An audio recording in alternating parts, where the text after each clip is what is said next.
Hey, what's going on, everybody? I'm Ian. Today we're gonna look at every card in the new Hearthstone expansion.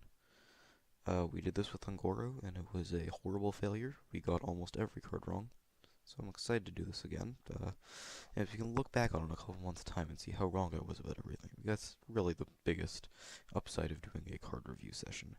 My co-host from last time, John, is not with us today. He died in a horrible trucking accident, so we will not be subjected to his beautiful guitar rhythms, and we will also not be hearing jackhammers in the background of this video, which is probably a good thing. It's just me today. So, if you're never seen a review before, we're going to be looking at every card in the set, giving it a 1 to 5 rating, and construct an arena, with 1 being completely unplayable, and 5 being like a meta-defining card. Now just a quick look through the set already. I don't think there are any meta-defining cards in this set. There are no cards that really jump out at me as being insanely powerful, which I think is a good thing. I think Ungoro is a really high-powered expansion, so it's a good thing they're kind of toning it down with this one, I think. Also, there's no standard expansion, so the decks are probably not going to change as much last expansion. Because cards aren't rotating this expansion, so a lot of it's going to be additions to already existing decks as opposed to maybe creating their own deck, so we'll look at it more in that sense. And then at the end, we'll talk about maybe some decks. And then also, we have this, I'm throwing a little new thing here, we have this community rating scale up from Vicious Syndicate, where everybody kind of thought, there's a poll with 3,000 votes, people said what they thought about each card. So everybody looking at that, kind of seeing what cards I think maybe are overrated and underrated. So let's hop right into it with the first druid card. Crypt Lord is a 1 mana, 3 mana, 1/6 with taunt. After you summon a minion, gain +1 health. Okay, when I first saw this card, I thought it said, after you summon a minion, gain +1 attack, which would be insane. Like, that would be horribly broken. In reality, though, if it's +1 health instead of +1 attack, this card is basically unplayable. I see no world where this sees any play. Just because 1 attack minions have basically no effect on the board, I guess. They're so easy to trade into because you don't have 1 health minions by turn 3, really. The only world where this sees play is, like, potentially in Token Druid in a hyper-aggressive meta, but I don't think we're going to see that. Ultimately, a 1-attack minion, no matter how high its toughness is, like you said, like Mage Warden, that doesn't see any play, because even though it has 7 toughness, it only has 1 attack. It has no actual power on the board. It doesn't have any trading, it doesn't really have any trading potential.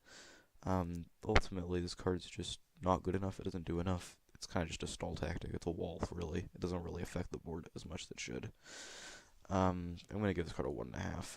It has potential to see play in that one very specific meta in that one deck, so I'll say it's not a strict 1, but this isn't seeing play. In Arena, this is also pretty bad. Again, 1-attack minions just don't trade well enough. Even if they have taunt, even if they have a lot of toughness, they just don't trade well enough to be really playable, so I'm going to give this a 1.5 also. Not a complete disaster to pick, but also not something you want to see. Webweave. 5 mana druid spell. Summon 2/1/2 poisonous spiders. Okay.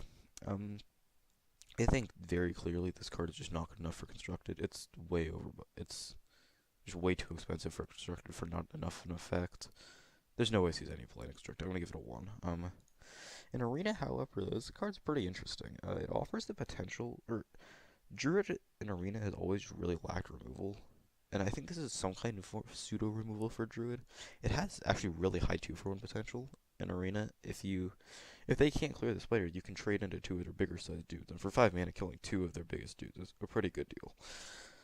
It's of course delayed and not guaranteed, so it's worse than destroy 2 minions by a lot, but if you can get the effect off, it's pretty good. It's not great in Arena. I wouldn't say it's awful, though, either. I think I'll give it a 3 in Arena. I think this is a card you'll probably want at least 1 copy of in your deck. Multiples iffy, but I think 1 of this in your deck is pretty good. Next druid card is Nash. It is a 3 mana spell to give your hero +3 attack this turn and gain 3 armor. Sorry if I'm going a little slow here. I haven't actually looked at all the cards yet. And also, I haven't read any of the reviews, so, just even more, like, I might have dissenting opinions that will be completely wrong. So, just a little heads up there. Nash is to give your hero +3 attack this turn and gain 3 armor. Okay. This seems pretty bad. Compared to something like Feral Rage, I don't think you ever want the combined, like, kind of half of Feral Rage, half of both halves of Feral Rage. Um, Feral Rage is such a good card because it can deal that 4 damage, something like pretty similar to the Warlock, 3 mana deal 4 damage spell. But you can also get that life gain in any situation you want. It's really against mage, it's really against aggro decks. Um, with this card, you're not really doing either of those things particularly well. Like 3 mana deal 3 damage is bad, and 3 armor is like pretty negligible compared to 8 armor. There's no way this ever sees play over Feral Rage. And if you really want this effect, I guess, you can play Claw, which is the 1 mana spell that gives your hero +2 attack and 2 armor, and then just hero power. And that's 3 mana for the same effect as this card. So yeah, this card doesn't see play. In Arena, I don't think this card is that bad. Claw is kind of playable in Arena. Uh, 3 mana deal 3 damage is okay in Arena. I would say it's like a 2.5 maybe. You're not sad picking this card. It's an okay card. Alright, now we're getting into the good stuff. Druid Rare. 5 mana spell, Spreading Plague. Summon a 1/5 Scarab with Taunt. If your opponent has more minions, cast this again. So it's kind of like Unleash the Hounds, but instead of with 1/1 charges, it's 1/5 taunts. And they are beasts, so you get some beast energy going. This is pretty crazy. This card is difficult to evaluate because for it to get full potential, your opponent needs to have a big board and you need to have no board, so you get 1/5 taunts for each of your opponent's minions. If you have 1 minion, your opponent has 3. You're only getting 2 of the 1/5 taunts. So now the problem this card suffers is kind of the same as Crypt Lord, and you'll see with a lot of the 1/5 taunt cards that Druid has this expansion, is that 1 attack minions just don't do anything on the board. All they do is really stall, and stall is sometimes what you need, but really what you want to be doing with your taunts is they want to have high health so they can absorb as much damage as possible, but they also want to have enough attack where they can actually damage other minions enough to be actually important, I guess. If your opponent has 3 large minions on board and you play Spreading Plague, all it's doing is stopping them for a turn. It's like a 5 mana Frost Nova, which is pretty bad. The best case scenario for this card is you're playing against like Token Druid or Token Shaman, and they have like an almost full board of pretty small dudes, and you play with this and get a bunch of like 6 or 7 1/5 taunts, which is obviously absurd. I think the upside for that is strong enough, and I think there will be token decks implemented with Token Druid and Token Shaman being so good right now. I think this does end up seeing play in slower Druid lists as a one of. Again, the upside is just high enough where you can fill your board with 1/5 taunts, and what is essentially gaining like 30 life if you get 6 of them. So I think this does see play in slower Druid lists. Something like J Druid or Ramp Druid probably wants this effect. It's a good comeback mechanic, which is something that Druid always kind of lacked. The big balancing point of Druid is it has, good heal, good big minions, the only ramp, but it lacks like single target removal and AoE, which is the best ways to come back in a game. So if you fall behind, it's pretty hard to get back into the game. This fixes that, I think, for the most part. So I like this card a lot. I think it's a 3 in constructed. I don't think it's absurd, but I like the effect a lot. In Arena, I think it's probably about a 3 as well. This card isn't insane in Arena just because hopefully you don't really want to be really far behind on board, but I guess it's like a failsafe if you are. So yeah, I'll give it a 3. I'd be happy picking this card in Arena. Next Druid Rare is Druid of the Swarm. It is a 2 mana 1/2 with the choose 1 transform into a 1/2 with poisonous or a 1/5 with taunt. Okay. This card is interesting because it's super flexible, but at the same time, both of the modes are pretty bad. Again, the 1/5 taunt doesn't really do a whole lot. It kind of just stands on board, and just does nothing. It blocks 5 damage, but doesn't actually damage the opponent's minions enough for it to be relevant. 1/2 poisonous is a little more interesting, but they can just go over top of it, and you're kind of like delaying the kill on an enemy minion for a turn. But when you put them both onto one card, I think this card's actually pretty good. Both of them synergize really well with buffs, which is what thinks, and also the Token Druid that currently kind of has a lack of 2 drops. So this kind of makes me lean towards this might see playing Token Druid actually. If you can stick like the taunt, the 1/5 taunt is bad, but a 2/6 taunt is much better than a 1/5 taunt. Like the scaling for taunts, like buffing taunts is so important, and the scaling for them is very non-linear, I guess. Like a 1/5 taunt is much better than, or sorry, a 2/6 taunt is much better than 1/5 taunt.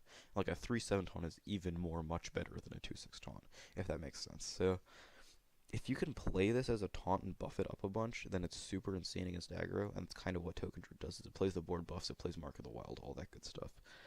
I like this card. I think it's flexible enough to see play in Token Druid or maybe even slower Druid decks, because it has the two kind of, so it has the anti-aggro option and then maybe the more aggressive option, or the more tempo-based option that can trade into bigger dudes.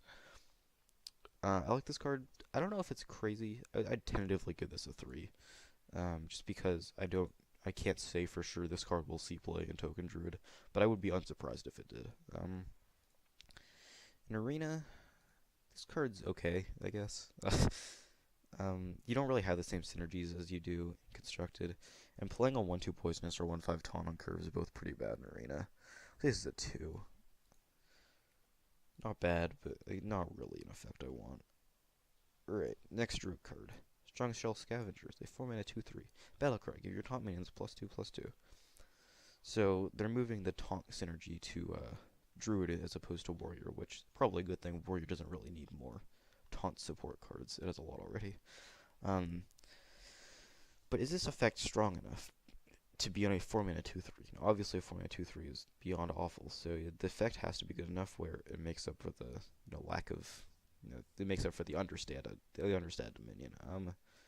So the effect is Bolster, which is an old warrior card. It's 2 mana, give your taunt minions +2/+2 as a spell. And you stick it onto a minion, so you say add 2 mana to the effect. Just by that, this is basically vanilla, which I guess is potentially okay. But the thing is, in Warrior, it was a lot harder to make, like, a lot of smaller taunts and then buff them, I think, than it is in Druid. Just because Druid now has, so it has the Druid of the Swarm, which I think could see play. It has Spreading Plague, which makes a lot of taunts. And then the Druid Death Knight also makes taunts. So they're making multiples of these, and if you can get 2 buffs with Strong Shell Scavenger, it's pretty good. You don't need to have a full board of taunts. I think if you hit 2 taunts, it makes up for it. It makes up for its lack of stats just by, it's 6-7 of stats for 4 minutes spread across 3 bodies. However, though, for that to really, you need setup for that is a problem. You're not really playing taunts on curve, and they're not really sticking for the Strong Shell Scavenger to be good enough. And you could say it has synergy with the Crypt Lord, but I think Crypt Lord is just too not good to see play at all. So I don't think Strong Shell Scavenger sees that much play. It's kind of win more in the sense that if you have a bunch of taunts, they're probably sticking. Sorry, excuse me. If you have a bunch of taunts, you're probably ahead in the game, and buffing them up a bunch is not really worth it to have that dead card in your hand for the entire game if you don't have any taunts on board. So Strong Shell Scavenger, I'll say it's a 1.5. I don't think this sees any play, but it could if token taunt druid becomes a thing. This card's kind of crazy, but I don't see it happening. In Arena, this card is probably about a 1. I don't think you don't really ever have enough taunts for this card to be good. You would need like at least 4, 5, 6 in your deck for it to be good. For it to be even passable, I guess, to get 1 buff. And that's not really likely to happen, I guess. And even if it is, like, they're big taunts for the most part. Taunts in Arena for like the most part pretty big, like Bog Creeper or like Lord of the Arena, things like that. And playing them and having this stuck in your hand the entire game, waiting for you to play your Bog Creeper, and then playing this guy the next turn is really clunky. So this card is bad in Arena. Alright, Druid Epics, Fate Spinner, 5 mana 5/3, and choose a secret Death Rattle. Deal 3 to all minions, or give them +2/+2. I'm a big fan of this card. I love the secret Death Rattle mechanic. I hope they really explore that more in the future, because it's a really cool effect, especially in Druid, where you have the choose 1 effects already. So, looking at the modes on this, all these 5 mana 5/3 is pretty bad, so Death Rattle has to make up for that. Deal 3 to all minions is a really powerful effect. It's worth 4 mana, essentially, with Hellfire. I would say this card is... It's interesting, because both modes could potentially fit into existing decks. Like, the deal 3 is maybe good enough to see play in Ramp Druid, or Jade Druid, and the +2/+2 is maybe good enough to see playing Token Druid. But the problem is this card is at a mana slot where you don't really need either of the effects, I guess. For 5 mana, a Death Rattle deal 3 to everything is kind of hard because it doesn't have taunt or anything, so there's no guarantee it actually goes off that turn. So you play it when you're behind on board, and your opponent can just go over top of it because it doesn't have taunt, and then you're kind of like delaying the deal 3 to all minions until next turn when you actually get the AoE, which is slow. It's not really a great comeback mechanic.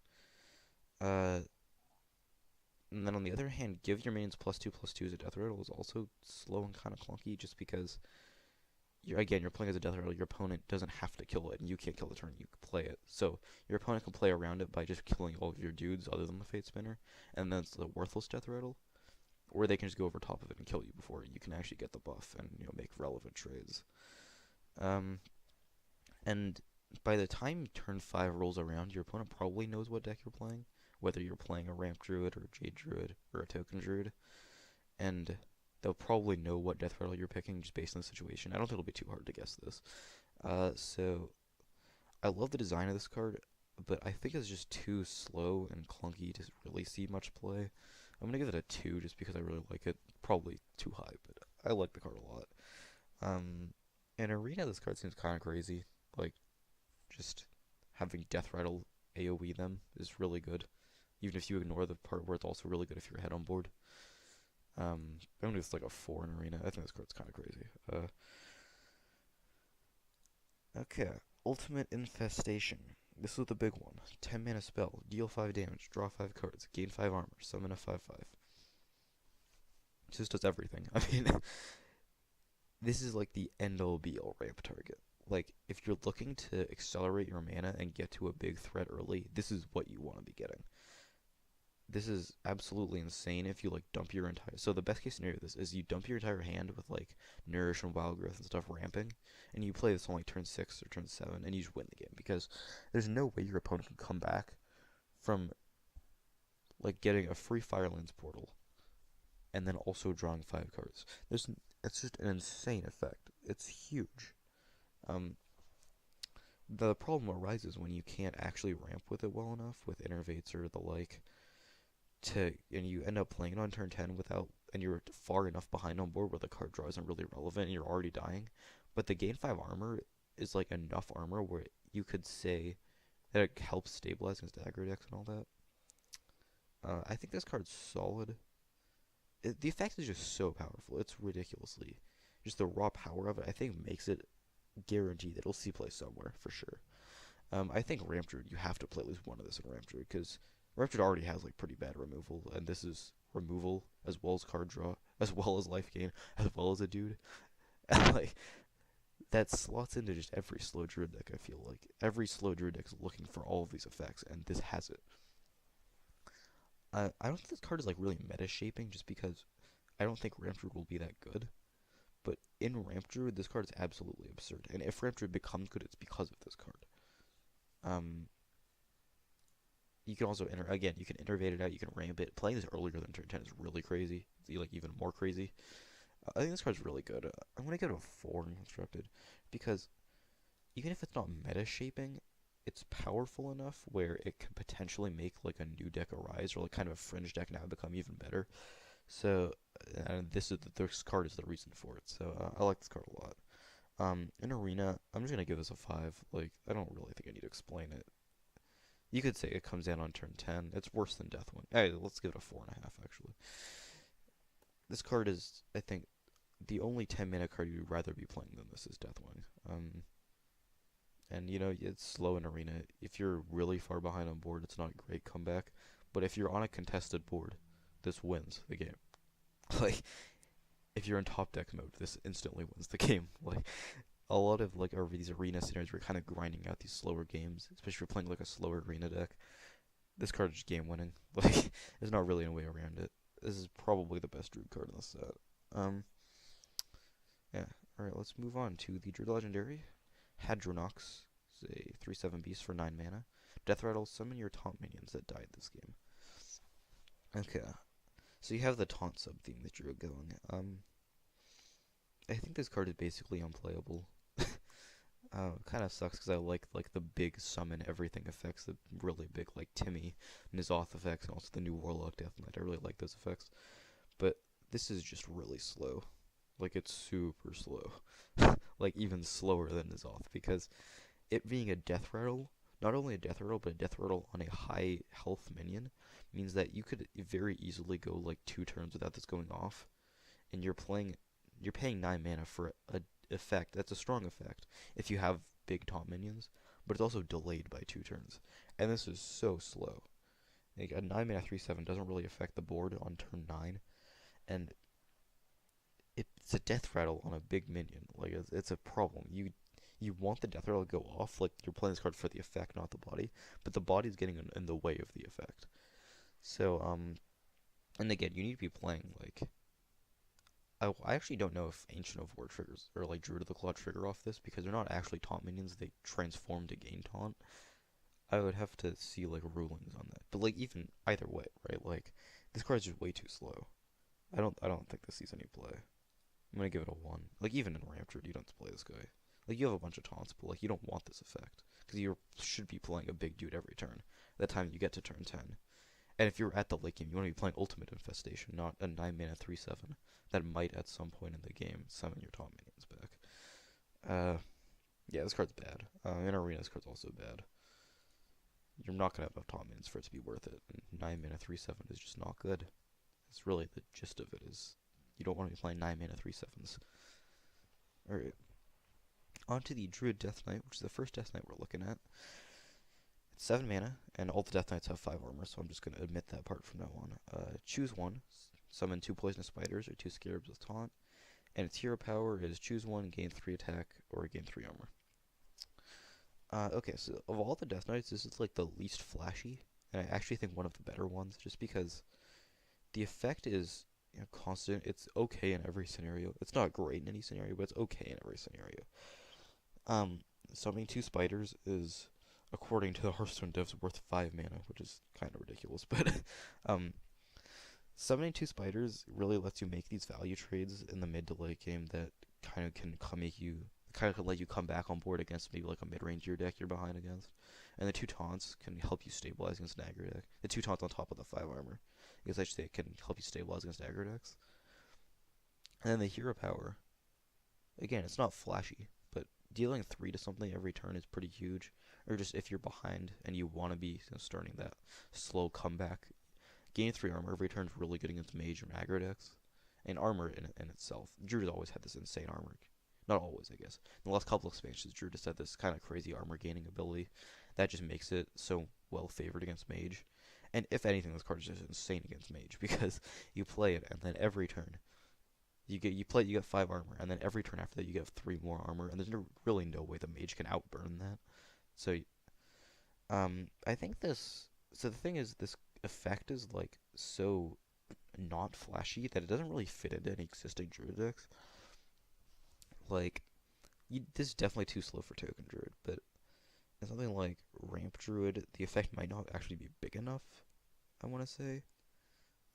That being said, though, I wouldn't be surprised if this is just good enough in slow druid decks. Like, it's not an effect that really has synergy with your deck, maybe, but it's just good enough value. The health gain on top of the dudes, on top of the hero power, where the value of this card is just good enough to see play in like maybe Jade Druid or Ramp Druid. I'm gonna say this is like a 3, I guess. Again, this card helps. This isn't like a deck-defining card like Ultimate Infestation is in those decks, but I think it's like a role player card. It helps a lot. It's not really flashy or insane, but in the late game we're getting a lot of value from the hero power. Either just like out armoring aggro decks or mage decks, or just hitting something for 3 a turn. It's a good value card. It's a good late game card. I like this card a lot. I'm gonna give it a 3 in constructed, just because I don't think it's that like real meta-defining card, but it's pretty good. It's solid. In Arena, this card seems pretty good too. I think all the Death Knights are actually absurd in Arena, like for the most part, just because getting that hero power in the late game is kind of crazy. It's super valuable. It just has that value in the late game that lets you grind out your other opponent's deck. Get like a 4 in Arena. I don't think it's crazy, but it's really good. Alright, and that is all the Druid cards. So to go through the druid cards. Um, so Crypt Lord bad, Webweave bad, Nash bad, Spreading Plague good, Druid of the Swarm good, Strong Shell Scavenger bad, Fate Spinner Ultimate Infestation is insane, Hadronox is bad, Malfurion is okay. Better than it, it's pretty good. Let's looking at the community card rating summary. Let's see, I think Malfurion, the Druid Death Knight, is ranked 17th overall with an average rating of 3.6. That's pretty accurate, I think. I think it's a good card. It's the kind of card that gets underrated by the community a lot, but it's a good card. What just happened? Okay. I'd be unsurprised if they overrated Hadronox. I think that's like a... Okay, not really overrated. I mean, I think it's a lot worse than a 2.6, but yeah, it's a pretty bad card. I guess I should just go through this at the end. It's kind of slow to go through after every class to look at every single card and then see if the community overrated or underrated it. I'm just gonna look at the big, like, kind of snubbings at the end, I think. So yeah, we'll get to that later. All right, getting into the hunter cards now. First card is the Bear Shark, which is awesome art. I guess I should add. A lot of the hunter cards have great art this expansion, except for the bat. It's like blurry and gross looking. The Bear Shark. It's 3 mana, 4/3. Can't be targeted by hero powers or spells. It's 3 mana, 4/3, like the hexproof effect. It's also a beast, pretty important. So the problem with this card is it's in a vacuum pretty powerful. It's a well-statted card and it has like a pretty relevant ability. But Hunter has so many good 3-drops between Animal Companion, Eagle Hornbow, Kill Command, Rat Pack, where I don't know if it wants any more 3-drops, and so it'd have to replace something already in an existing deck. And the only deck really the Hunter has right now is Midrange Hunter, which is a deck that does want just like raw stats cards. It's a curved deck. So it would slot into that deck fairly well, but you have to cut an existing 3-drop for it, I think, because the deck is already so saturated with 3-drops. And I don't think this is better than any other 3-drops the Hunter has. I think this is worse than Rat Pack overall. Like a 4/3 is probably better than a 2/2 with Death Rattle Summon 2/2 2/1/1s. But if you can Houndmaster a Rat Pack, it's insane. And if you Houndmaster this guy, it's like, okay, it's pretty good, but it's not the same as Houndmastering Rat Pack. So this card doesn't have as much upside as Rat Pack, I guess. You could say it's maybe better than Rat Pack in like an aggressive deck, because it immediately comes down with that 4 attack. It can swing for 4 damage every turn. This card is pretty strong, but I don't know if it fits into any decks is the problem. So I'm going to give it a 2 for that reason. I think it's okay. It's not... Even in the decks where you play it, it's not like a card you're really super excited to play, I guess. It's just a curve filler. And it's a good curve filler, give it that, but it's not like an exciting card. Another 3-drop here for Hunter is the Stitch Tracker. It's a 3 mana 2/2, not a beast. Battlecry, discover a copy of a minion in your deck. So a lot of the cards in this expansion are actually kind of like Control Hunter oriented cards, which I like because Control Hunter has always been kind of one of my like pocket decks. They're my favorite decks in the game just because it's so janky and weird and bad usually. But this card is really good in Control Hunter, which means it's not a good card. Because Control Hunter is not going to see play, no matter how much they push the archetype. I just don't think Hunter has the draw or the hero power to support it. And until they print like good card draw for Hunter, I don't think Control Hunter is possible, really. And also Hunter just doesn't have any heal or like taunt really. So it doesn't... Control Hunter is really more of a curve deck, I guess, than a control deck, but calling it Control Hunter makes me seem special. Well, then talk about Bear Shark in Arena. Bear Shark in Arena is pretty good. It's like a really solid 3-drop on curve. I'm gonna give it a 3.5. Okay. Stitch Tracker. Again, this card is pretty strong in a vacuum. Discovering a copy of a minion in your deck, especially if you can hit like a legendary or something, a minion that there is already only one of in your deck, getting a copy of it is kind of crazy actually. But again, this card is way too bad on curve to see play Midrange Hunter. This is the only deck that sees plays like a slower Control Hunter, which I probably is just not going to exist. So this is probably a 1.5. I like this card. I'll give it a 2 because I like it a lot. I like the Control Hunter being pushed. In Arena, discovering a copy of it, it's kind of like a 3 mana 2/2 draw card, which is okay in Arena. Like in a perfect world, you're not playing like understated minions at any 1 year curve, but this is fine to play on curve, and it's pretty good in the late game actually. Actually, now that I think about it, this card's really good in the late game. Like you're top decking, you play this guy, and like discover a bog creeper or something. That's pretty crazy. I'll give it a 3 in Arena for that reason. Not as good as Bear Shark, just because Bear Shark is so good on curve, but it's pretty good. Alright, Play Dead. 1 mana spell. Trigger a friendly minion's death rattle. This card will not see play. If Feign Death didn't see play, and Terror Scale Stalker didn't see play, the just effect on a 1 mana spell definitely will not see play. I kind of feel like this should go without saying. People really like this card for some reason. I don't see why. If Feign Death, which is an enormous effect, it triggers all of your friendly minions' death rattles for 1 more mana, and Terror Scale Stalker, which is sacrificing 1 stat point for this effect, doesn't see play. There's no way this sees play. I mean, the perfect curve is you play like Grandmother, I guess, and you play dead in the early game, but like past that, this is just such a bad top deck. It's really just not a good draw at any point in the game, so you need to combo with something in your in your hand already, and you need to stick a Death Rattle minion. If you don't want to play off curve, you need to stick a Death Rattle minion and then hope it doesn't die to play this next turn for like a marginal effect, right? Like the best case scenario is you hit it like a Kindly Grandmother with it, and it's a 1 mana 3/2 kind of, but like you base your whole strategy around that, and it's not really. And the situations where it'll just stick dead in your hand and not do anything is way too high. This card doesn't see play. I'm gonna give it a 1. And in Arena, you just don't have enough synergy. It's probably also a 1. This card's just not good. Cute doggo though on the picture. I will give it that. Alright, Venom Strike Trap. 2 mana, secret. When one of your minions is attacked, summon a 2/3 poisonous cobra. Okay, so I'm always a fan of Hunter Secrets that summon minions, and the 2 Hunter Secrets that summon, I guess 3 Hunter Secrets that summon minions all see pretty decent play in Hunter decks, or have seen decent play in Hunter decks. Looking at Snake Trap, Bear Trap, and Cat Trick. They're good because you can play them for 2 mana, and then most of them have like pretty easy effects to trigger. So like this is the same one as Snake Trap, I believe. So, 3/1/1s and a 2/3 Poisonous Cobra, they're pretty equal, I guess. They're both worth about 3 mana. So you're getting a 3 mana minion for 2 mana, even if it's slightly delayed and it's kind of based on something your opponent is doing. But realistically, your opponent's going to be attacking your minions very often in Hunter. Like, they want to be stabilized against the Hunter. This is a way to kind of prevent that stabilization. It's really good against taunts. I think this card's pretty good, actually. If you cheated into play with Cloaked Huntress, it's really good, just because you're potentially getting 3 mana for a 3/4 and the 2/3 poisonous, which is pretty crazy, actually.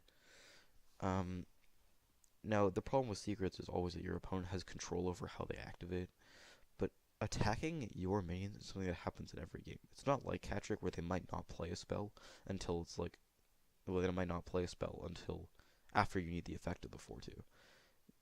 Attacking minions just happens naturally in a game of Hearthstone, like a lot. So, I think this card definitely has potential to see play. Current mid-range Hunter decks actually, I don't think play any secrets really, but if it plays any secrets, I think it would be either this or Cat Trick, just because of secrets that kind of have that synergy with Eagle Hornbow and Cloaked Huntress, but also affect the board. And you could also see this card maybe seen playing like Aggro Hunter with Cloaked Huntress, because Midrange Hunter doesn't play Cloaked Huntress. It's like Midrange Hunter is kind of all in on that beast synergy.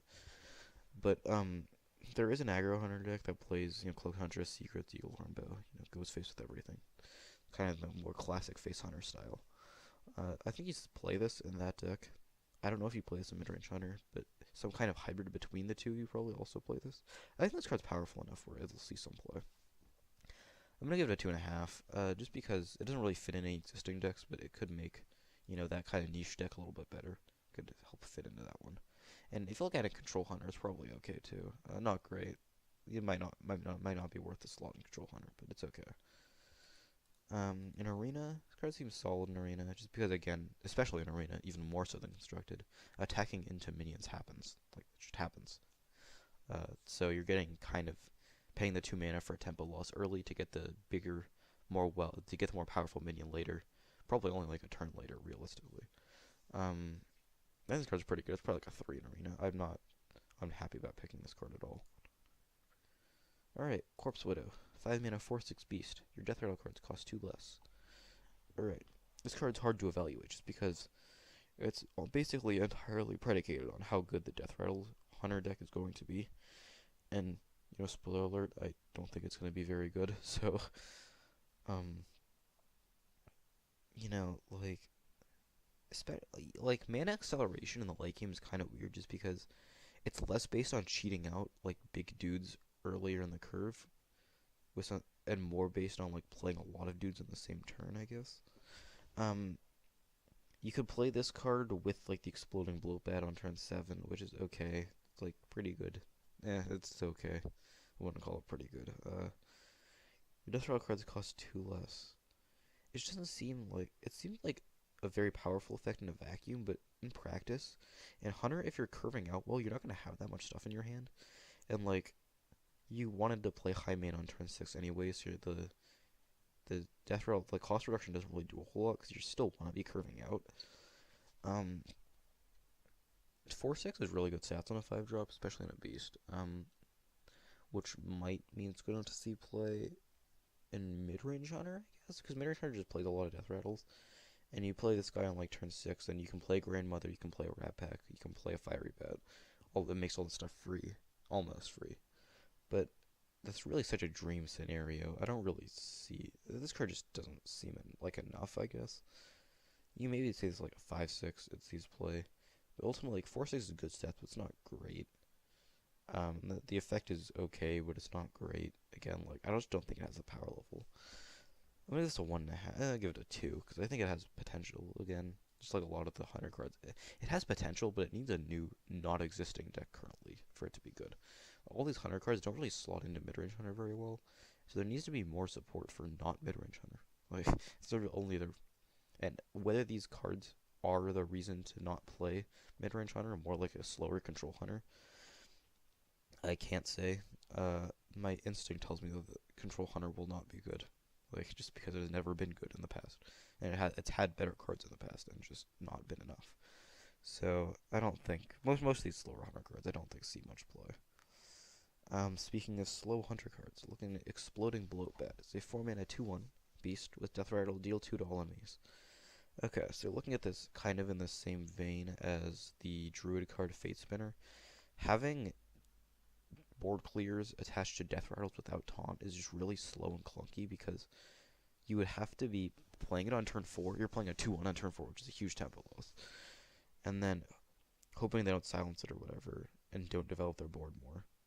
And then trading it into something to trigger the Death Rattle on the next turn. It's a delayed board clear, which is a lot worse than something like Consecrate or Hellfire, which is a guaranteed board clear on turn 4. Um, this is the best.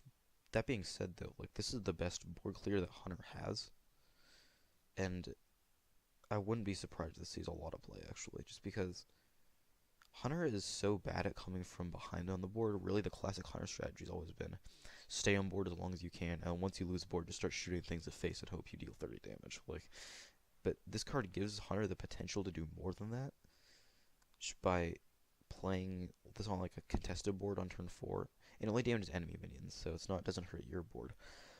So like you play this on curve in like a zoo matchup, or like a druid matchup, or like shaman matchup, I guess. And you're like kind of neck and neck on board, and you play this guy, and will swing you, push you over the top, and let you take board like for the rest of the game, hopefully.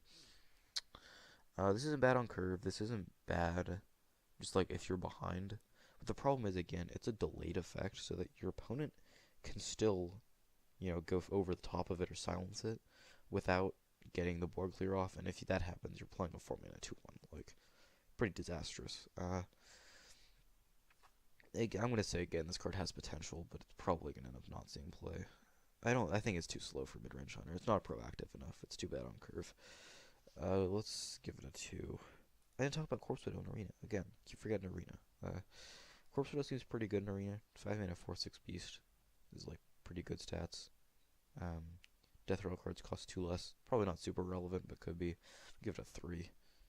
Bloatbat in Arena seems really good just because Hunter doesn't have any board clear really.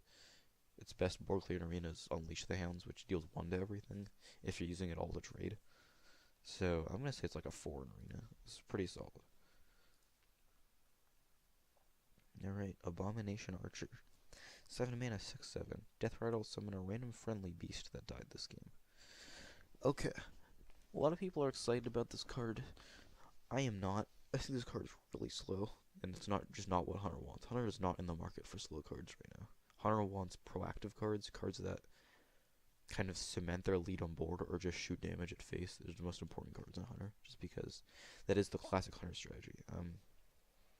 You know, the effect is really powerful, again, in a more controlling, slower deck, just because if you're not in danger of dying playing this guy is actually really solid, just because you get a pretty big body, and then hopefully you get another pretty big body. But you could also just whiff and get like a 1/1 token from Alley Cat or something, which this has the card really has a lot of variance. It's pretty swingy. This card is just too slow. It's too clunky. I don't think this sees any play. Say I'd give it a 1.5. Just it might there might be. I don't even know if you play this in like a slower hunter deck because slower hunter decks aren't really looking for beast energy. But this is also, I guess, not worth noting. It is worth noting. This is a really big death rattle for N'Zoth. So if you're playing like some sort of N'Zoth hunter in wild, you can maybe play this guy. But like, what you're really looking to hit is high main and not this guy, because high main is better than this guy. So you know, I'm on the fence about it and everything really. I don't think it sees any play. Give it a 1.5. An arena seems solid. It's just a big dude that hopefully it gets another dude on death rattle. Even if it's just like a 1/1 or a 2/2, it's enough stats for it to be okay in arena. And it has enough upside where it can be potentially crazy. I think this card's pretty solid in arena. Toxic Arrow. 2 mana. Deal 2 damage to a minion. If it survives, give it poisonous. Okay, so this is Hunter removal, which is good. Hunter is kind of lacking in the removal department. This card is really flexible, which is good, but both of its ways in which it's flexible are pretty bad. Like, so you know the two ways you use it is you deal 2 mana, deal 2 damage to enemy minion to kill it, hopefully. Or you can use it on one of your own dudes to give it poisonous to trade into something big. Now the problem is, if you're using it on one, you have to use it on at least medium-sized minion for it to not die to the Toxic Arrow, so you can then give it poisonous and then trade into something, which is like an inherent 2-for-1, 2-for-1ing yourself, and it's just a lot worse than Hunter's Mark, which serves the same purpose in terms of big minion removal, while also using one of your dudes to remove it. So, if you're looking for Hunter removal, I don't think this is the card you want. I think Hunter's Mark is just a lot better than this card. I don't think this sees any play. It doesn't do enough. I'm gonna give it a 1.5, because again, you could say it maybe sees play in like control-ish Hunter, but I don't see it. Like 2 mana deal 2 damage to a minion is just not good enough, really. Yeah, if you want deal 2 damage, you can play whatever, it's Arcane Shot. If you want to 1 mana kill something with the help of your dude, you can play Hunter's Mark. Is it really just 2 1 mana cards spliced together onto a 2 mana card that's kind of modal, which usually is pretty good, but I think in this scenario it's just not enough. So it's pretty bad. In arena, it's okay. 2-for-1ing yourself with the poisonous is, I guess, less bad in arena because overall card quality is lower, and you can, you know, it helps with trades and stuff. And just dealing 2 to something isn't awful in arena either. It's like a 2.5. It's okay. Alright, Hunter Legendary. Professor Putricide. 4 mana 5/4. After you play Secret, put a random Hunter Secret onto the battlefield. This card seems not good. Right now, Secret's are just not in a good spot for Hunter. Like, the best Hunter deck just doesn't play Secrets, I think. Like, I don't think Minotaur plays any Secrets. Maybe like a Tech Explosive Trap, but that's about it. So for this to get value, you need to either play it on turn 4 and hope it sticks, and a 5/4 is probably just not going to stick, unless you're pretty far ahead on board and your opponent doesn't have removal for it. Or you can play it on turn 6 with a secret, and then get a second secret, which isn't that exciting. Like, I just feel like the build around required for this card to be good, and like kind of planning out your entire strategy around this card, is just so inconsistent, because you could just get a random crap secret that doesn't help you. You could get like, I don't know, what are the Hunter secrets in standard right now? I actually have no idea. Standard Hunter secrets. Let's look at this actually. Let's really get into this card. Well, this doesn't. Okay, Hunter. Are these the ones in... Yeah, these are all the ones in standard. And then with the addition of the new Venom Strike Chart, which is one of the better outcomes. Explosive Trap is... There are situations where it's not great, but it's really good in the situation where it's good. Freezing Trap is good in most situations. Unless they're playing a deck that doesn't really play a lot of minions. Hitting Cash is bad in most situations. Misdirection is bad in most situations. Snipe is okay in some situations, but bad in most. Stake Trap is okay. Catch Trick can be okay. Like, these secrets are just situational to the point where I don't want to be getting random ones because the likelihood I get one I don't want is just too high. And the upside isn't huge. Like, you're getting 2 mana free value, but, like, you had to put 2 mana into that. And 2 mana for the secret you want to play, and then additional random secret is just, I don't think it's good enough, right? Like, the dream scenario is you curve a Cloaked Huntress into this guy, and the Cloaked Huntress sticks, so you play a free secret after you play this guy on turn 4, and then get another secret. That's obviously really good. But the secret decks that play Cloaked Huntress are, like, usually aggro decks. They're, like, almost face decks, and this is just not good enough. The format of 5/4 isn't good enough in an aggro deck. And I don't think this sees any play really. It's just in a weird limbo where it's not good enough in aggro decks. Wait, you don't really want it in a mid-range deck because it's not good enough on curve, but it's not good enough it's not fast enough in aggro decks, and it's like doesn't do enough for a control deck. So I'm gonna say this card's not good at all. Give it a 1. You could maybe go to 1.5, but like the effect is just so not powerful. Like you're putting a lot of resources into, or you're putting like a lot of your strategy into getting an extra random secret. Like that's not good. In arena, this is fine. It's probably like a 3. It's just a format. It's just a curve, dude. It's just okay curve. And if you could get a secret out of it, it's really good. But you're probably not going to. All right, Deathstalker Rexar. Excited about this one. 6 mana. Battlecry, deal 2 to all enemy minions, and the hero power is the Build-A-Beast hero power, where you discover a set of stats, and then you discover a set, like a text box for it, and then you mush them together into a big dumb Zombeast with a combined mana cost and the combined stats. So this card is flavor-wise and design-wise awesome, but practically it's probably not very good. Again, you have to be playing a slow Hunter deck for this to be good. This just doesn't do enough on curve in mid-range Hunter for it to justify inclusion. And, I think you could even say in like a mid-range or hybrid Hunter, the hero power is like a downgrade because you just want to be doing 2 to them every turn to really put pressure on them.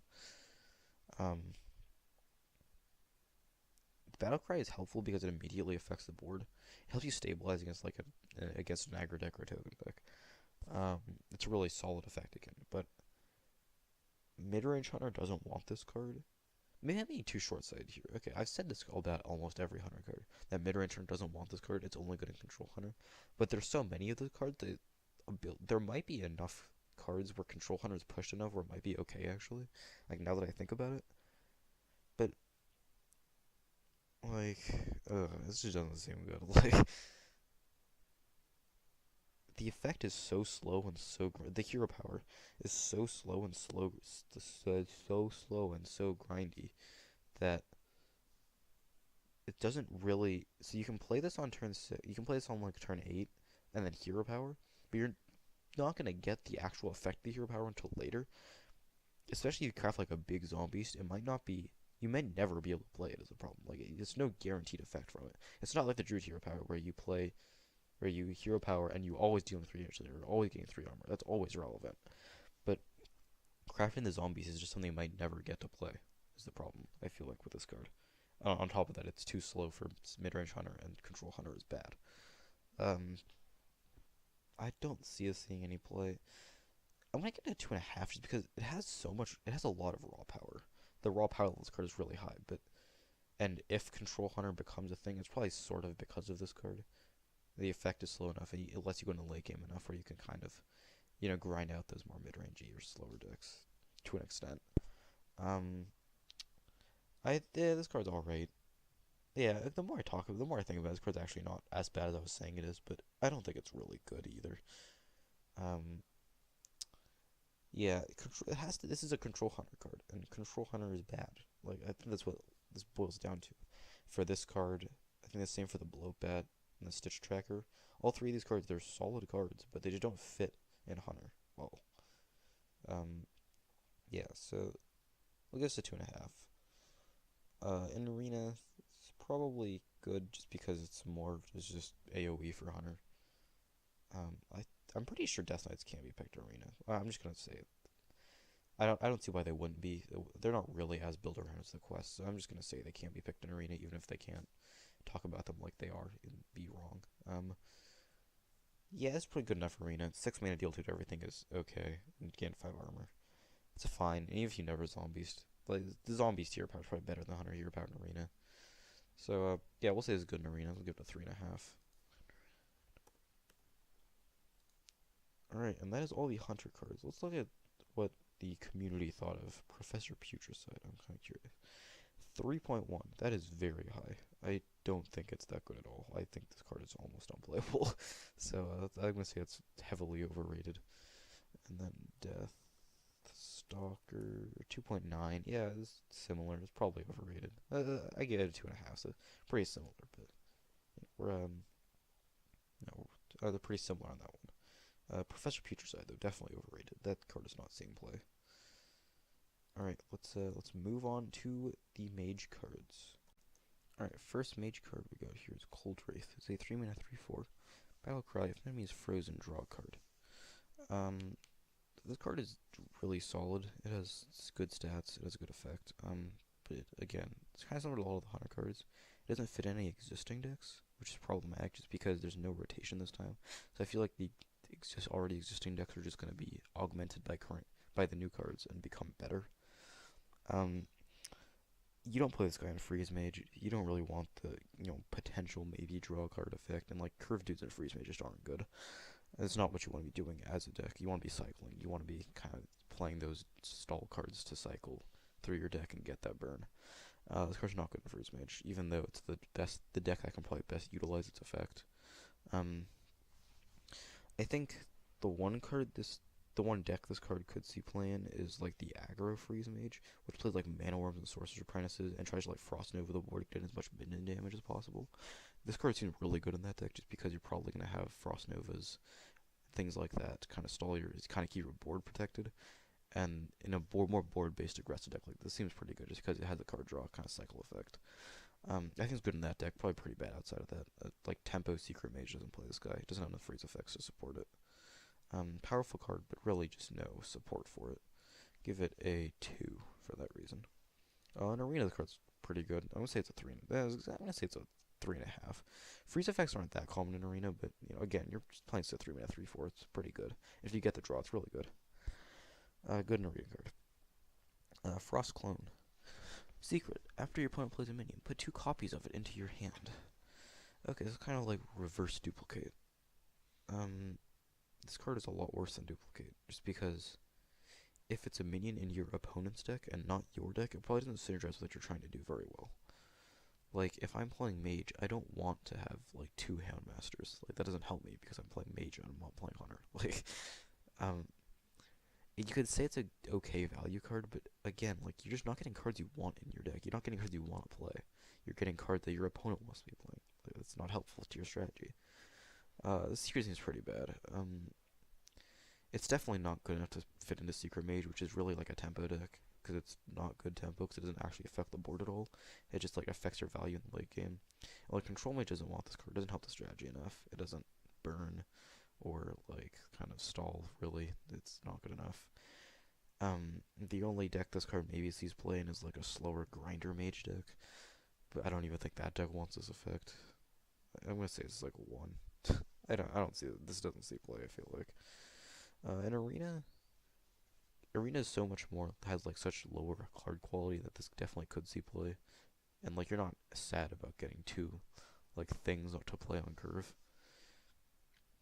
I guess I should also talk about, like, in a similar way to Mirror Entity, this can be played around really easily just by playing like a 1-drop, and like then you get that's not good at all. Like, you're not getting valuable cards in your hand. You're getting 2 1-drops. That's terrible. So in Arena, it's not as bad. I'll say it's like a 2 in Arena. I don't really want the effect though, just because it doesn't affect board at all. You're paying 3 mana to do nothing to board.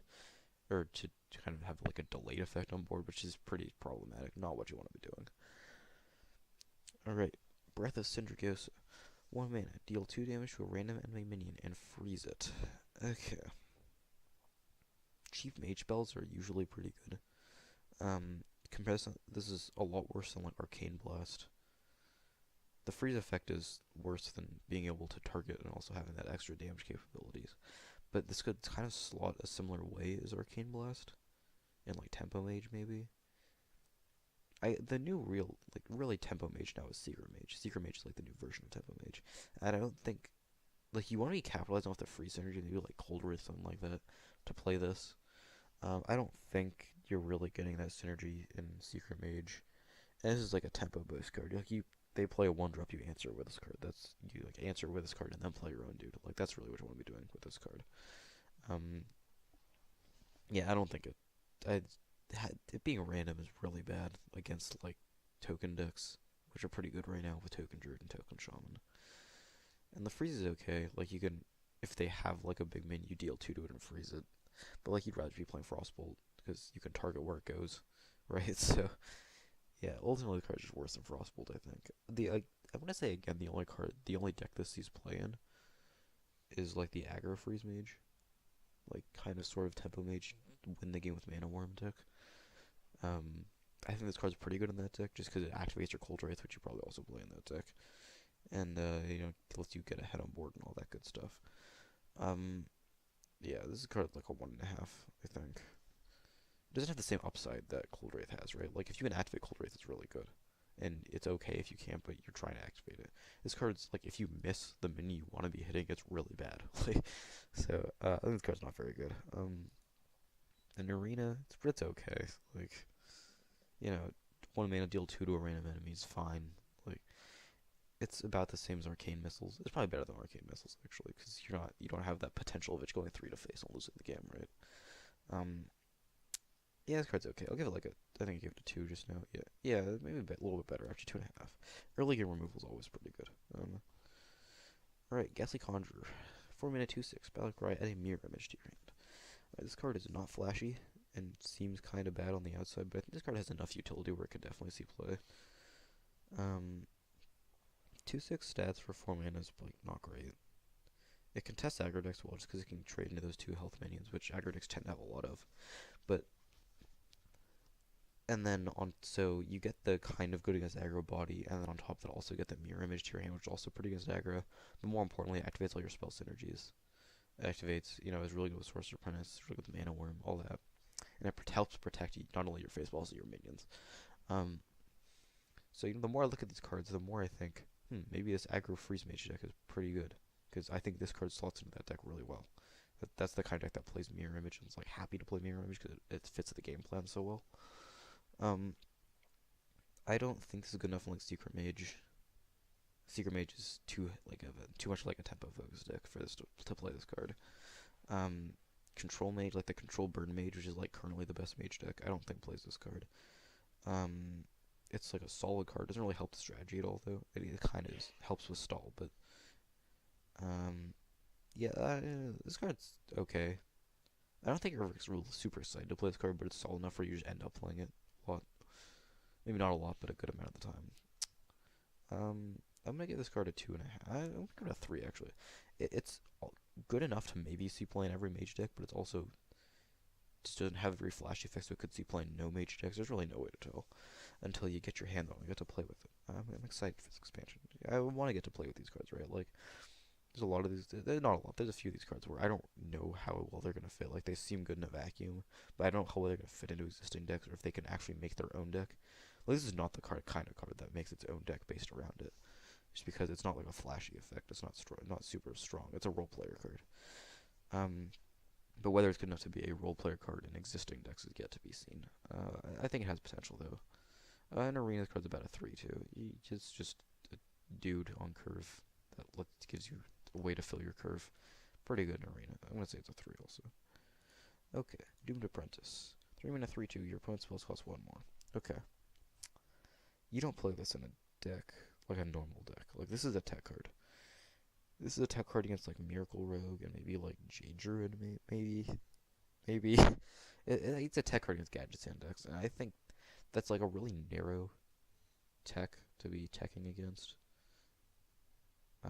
Like I don't know why you, if you're like trying to target like miracle decks, I don't know why you wouldn't just play the new neutral 4/6 guy that destroys what's his Skulking Geist. I don't know why you wouldn't just play this guy over the Skulking Geist is like a hard counter, and this is really more of a soft counter. It's a lot better against not those decks, but ultimately, like a 3 and a 3/2 just dies whatever's on board, more than likely. So you're not going to need spells to remove it. Yeah, I don't see this seeing any play. It just doesn't seem strong enough. This for like a 3/3 or like a 2/4, I could see a theme play, but the stats just aren't well distributed. It having only 2 toughness means it dies to everything, really. So you know, no, they're not going to need spells to remove it, and like it doesn't really hinder their game plan enough. I'm going to say it's a 1. In a particular meta, it could be okay. It's a 1.5, I would say. A very particular meta, you could see play as a tech card.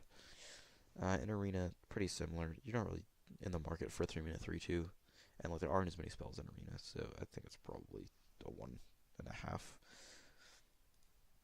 I'm pretty tentative to anything like a hard 1, just because like it's hard to definitively say this card is awful and will not see play. Like, you know, something like Webweave, I can kind of say that for, or like Nash, but you know, this card is kind of unique, so I'm not going to go to 1. Everything has like at least a little bit of potential to see play, I think. As I say that, Ice Walker, your hero power also freezes the target. This card will not see play. I'm just going to leave it at that. 2 mana for 1/3 stats is just abysmal, and the effect isn't really strong at all. Hero power also freezes the target. So the best case scenario is you play this on like a board with a big dude, and you can just freeze him with your hero power every turn. But that's such a dream scenario. You know, 1/3 dies to everything, right? Like, it doesn't have an effect on board. It's also an elemental. You could activate some elemental synergies with it, but you don't really need that. You'd rather be playing like Flame Geyser deck or like Firefly to activate your elementals. This card's bad. In Arena, it's okay. But like 2 mana 1/3 again is really bad. That's like a 1.5 in Arena. You don't want to be playing 2 mana 1/3s. Yeah, Glacial Mysteries. 8 mana spell. Put one of each secret from your deck onto the battlefield. Okay, this is one of the cards like impossible to evaluate because I have no idea how good it's gonna be. And you see those like trolled clips of people getting mysterious challengers, mage, and playing all the secrets and they win the game, right? But like, how good is that card on an 8 mana spell that doesn't come with a 6/6 body? I'm inclined to think it's pretty bad. It's really slow. It loses value if you already have secrets in play. And playing a mage deck that wants to get turn 8, you're probably gonna have like ice block in your deck, so you're not getting your second ice block, right?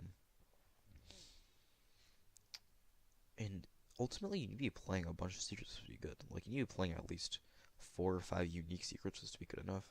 And I don't know if there are 4 or 5 unique secrets that you want to be playing. Looking at the mage secrets here, you can play barrier, mirror, entity, counterspell, maybe mana bind. Spellbender's okay. You don't really want to play either of these guys. You're playing ice block.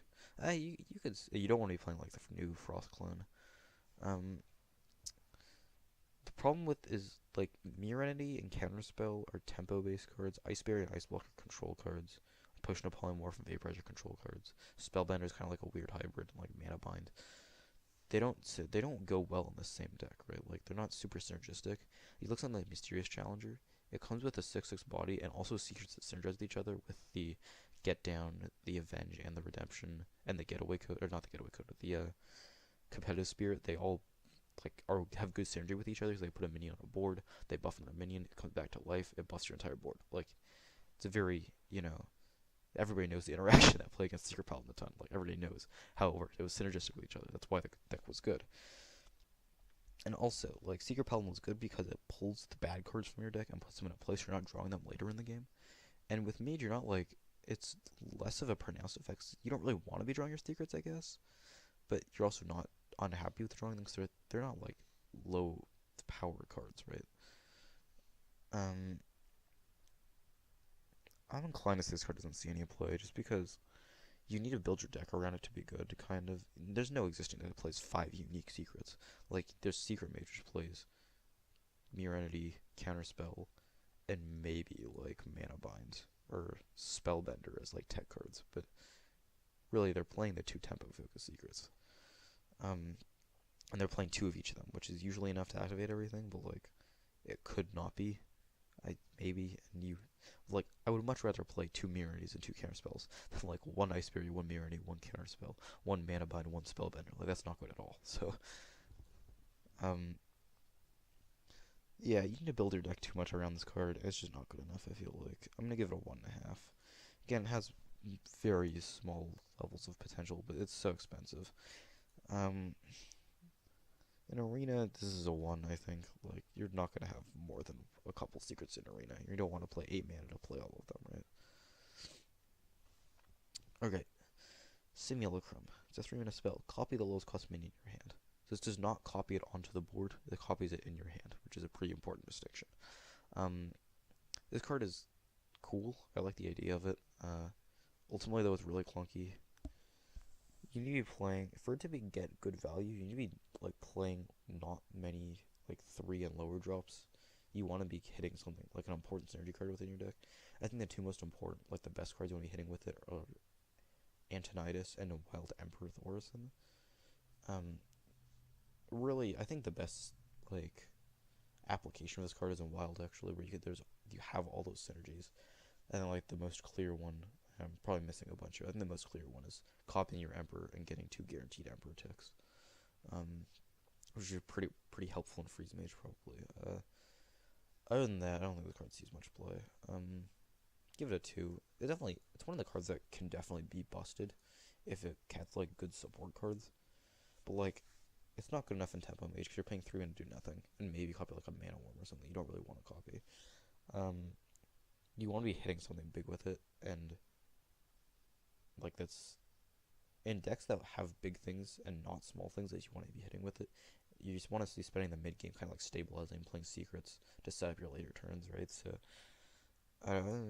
yeah, this card probably doesn't see a whole lot of play. But again, it has potential to see play if it has like the setup. This is the setup card. If you get like the payoff card for this, it has potential to see play eventually. But I don't think this meta sees any play. In Arena, this card's probably really bad because it doesn't do anything the turn you play it, and you want to be copying big things, but you probably also have small things in Arena. In the right Arena deck, this could be okay, but I don't know. It's probably really bad. All right, Mage. Death Knight is Frostless Jaina. It's 9 mana, battlecry, summon a 3/6 water elemental. Your elementals have lifesteal for the rest of the game. And the hero powers deal 1 damage, and if it kills a minion, summon a water elemental. Okay, I think this card's really bad. So, you're paying 9 mana for the immediate effect is 9 mana for a water elemental with lifesteal and 5 armor, which is okay for stabilization, but really ultimately not enough. For this to be good, I think you need to get at least like 2 water elementals over the course of the game for this to be good with your hero power, or just play a lot of elementals naturally in your deck. Yeah, like it's not even easy to activate the hero power to get a water elemental. Like getting a setup where you can like kill them with the hero power is pretty difficult, especially if you're playing the kind of deck where you're not on board a whole lot, which is probably the kind of deck you would play this in. Like your elementals having lifesteal is it's a good effect. It lets you come back. I think overall lifesteal is getting like underrated by the community. Heal in Hearthstone is at like a premium right now without like anti-heal bot Arena standard. It's kind of a way to stabilize as elemental mage. So right, so I think ultimately you play this in elemental mage, which isn't a deck. And it's the only deck you even consider playing this in. It's super slow. It's really, really slow. And yeah, I don't see this seeing a whole lot of play. I'll give it a 1.5. Yeah, you could play this in Elemental Mage. That's the only deck I would play this card in. But Elemental Mage doesn't exist right now. And the only Elemental Mage who got this expansion was Ice Walker, which is also a really bad card. In Arena, this card's probably really good in Arena. I think all Death Knights are really good in Arena. It's probably worse than some of the other ones, but it's good. It's not really good, maybe.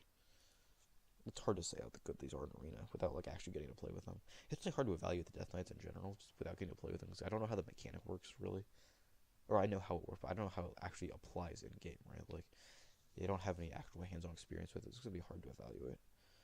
All right, Mage Legendary Syndragosa. Okay, I'm gonna say this is probably my favorite card in the set, and it's probably also a 1. This card is ridiculously slow, but it's also has awesome N'Zoth synergy and really great dragon synergy, which is why I like it. Those are my two like favorite archetypes in Hearthstone, or dragon decks and N'Zoth decks. And I like combining them into horrible abomination, greedy control decks as much as possible. And this card does both of those things. It's also absurdly slow. So, if you look at it, you could say it maybe slots into existing like control mage, like the control burn mage deck, but this card is not nearly as good as Medivh in that deck, and you can't replace Medivh with this guy in that deck. Like, you could say maybe you play them alongside each other, but Syndragosa is so slow. I guess I should show you the tokens. The tokens are 0 mana, or they're 0/1s, and Death Rattle if you get a random legendary. Uh, So the gimmick with this card is you play the Syndragosa and then you ping off your own tokens. But first of all, this card is awesome flavor. Like this freezes the legendary minions, and you have to ping them to get them unfrozen and get them added to your hand. This card's ridiculously slow again. So the 8 mana 8/8 is serviceable. It's like an okay stat line, but like it's not really what you want to be doing. Is playing a vanilla 8 mana 8/8. So really, the strength of this card comes from the Frozen Champions. You, Mage doesn't have like hell or attack buffing mechanics for you to pop these, so you need to be pinging them for the most part, or it's like AOE protection. If your opponent AOEs, you get the random legendaries. And right now, random legendary is like not a very powerful effect. There are a lot of bad legendaries you can get that just don't synergize with your deck, or they're not good enough, or they just don't have good enough stats really. Adding them to your hand as opposed to playing them directly onto the battlefield is problematic, just because for the most part legendaries are expensive. So you're spending probably an entire maybe potentially an entire turn playing the legendary you got from this and not developing something you put in your deck because it synergizes with your deck. So ultimately I think this card's not playable and constructed, but I will play it anyways and probably craft one because I like the card a lot. I'm gonna give it a 1.5.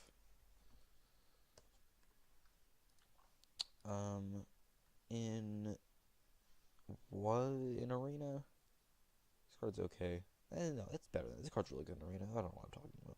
This card's insane in arena, right? Like it's so much value in the late game.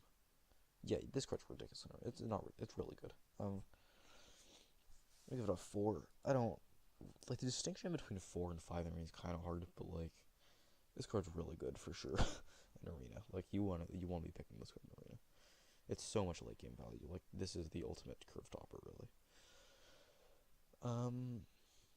You may talk about this card in Wild a little bit. It has the N'Zoth synergy. There's not really any existing N'Zoth decks, but like you can say maybe he's playing like Reno Mage that already plays N'Zoth. And it's kind of in the market for another big N'Zoth target. And it gives you like the two. It isn't the N'Zoth target. It gives you the two Frozen Champions of the N'Zoth targets. But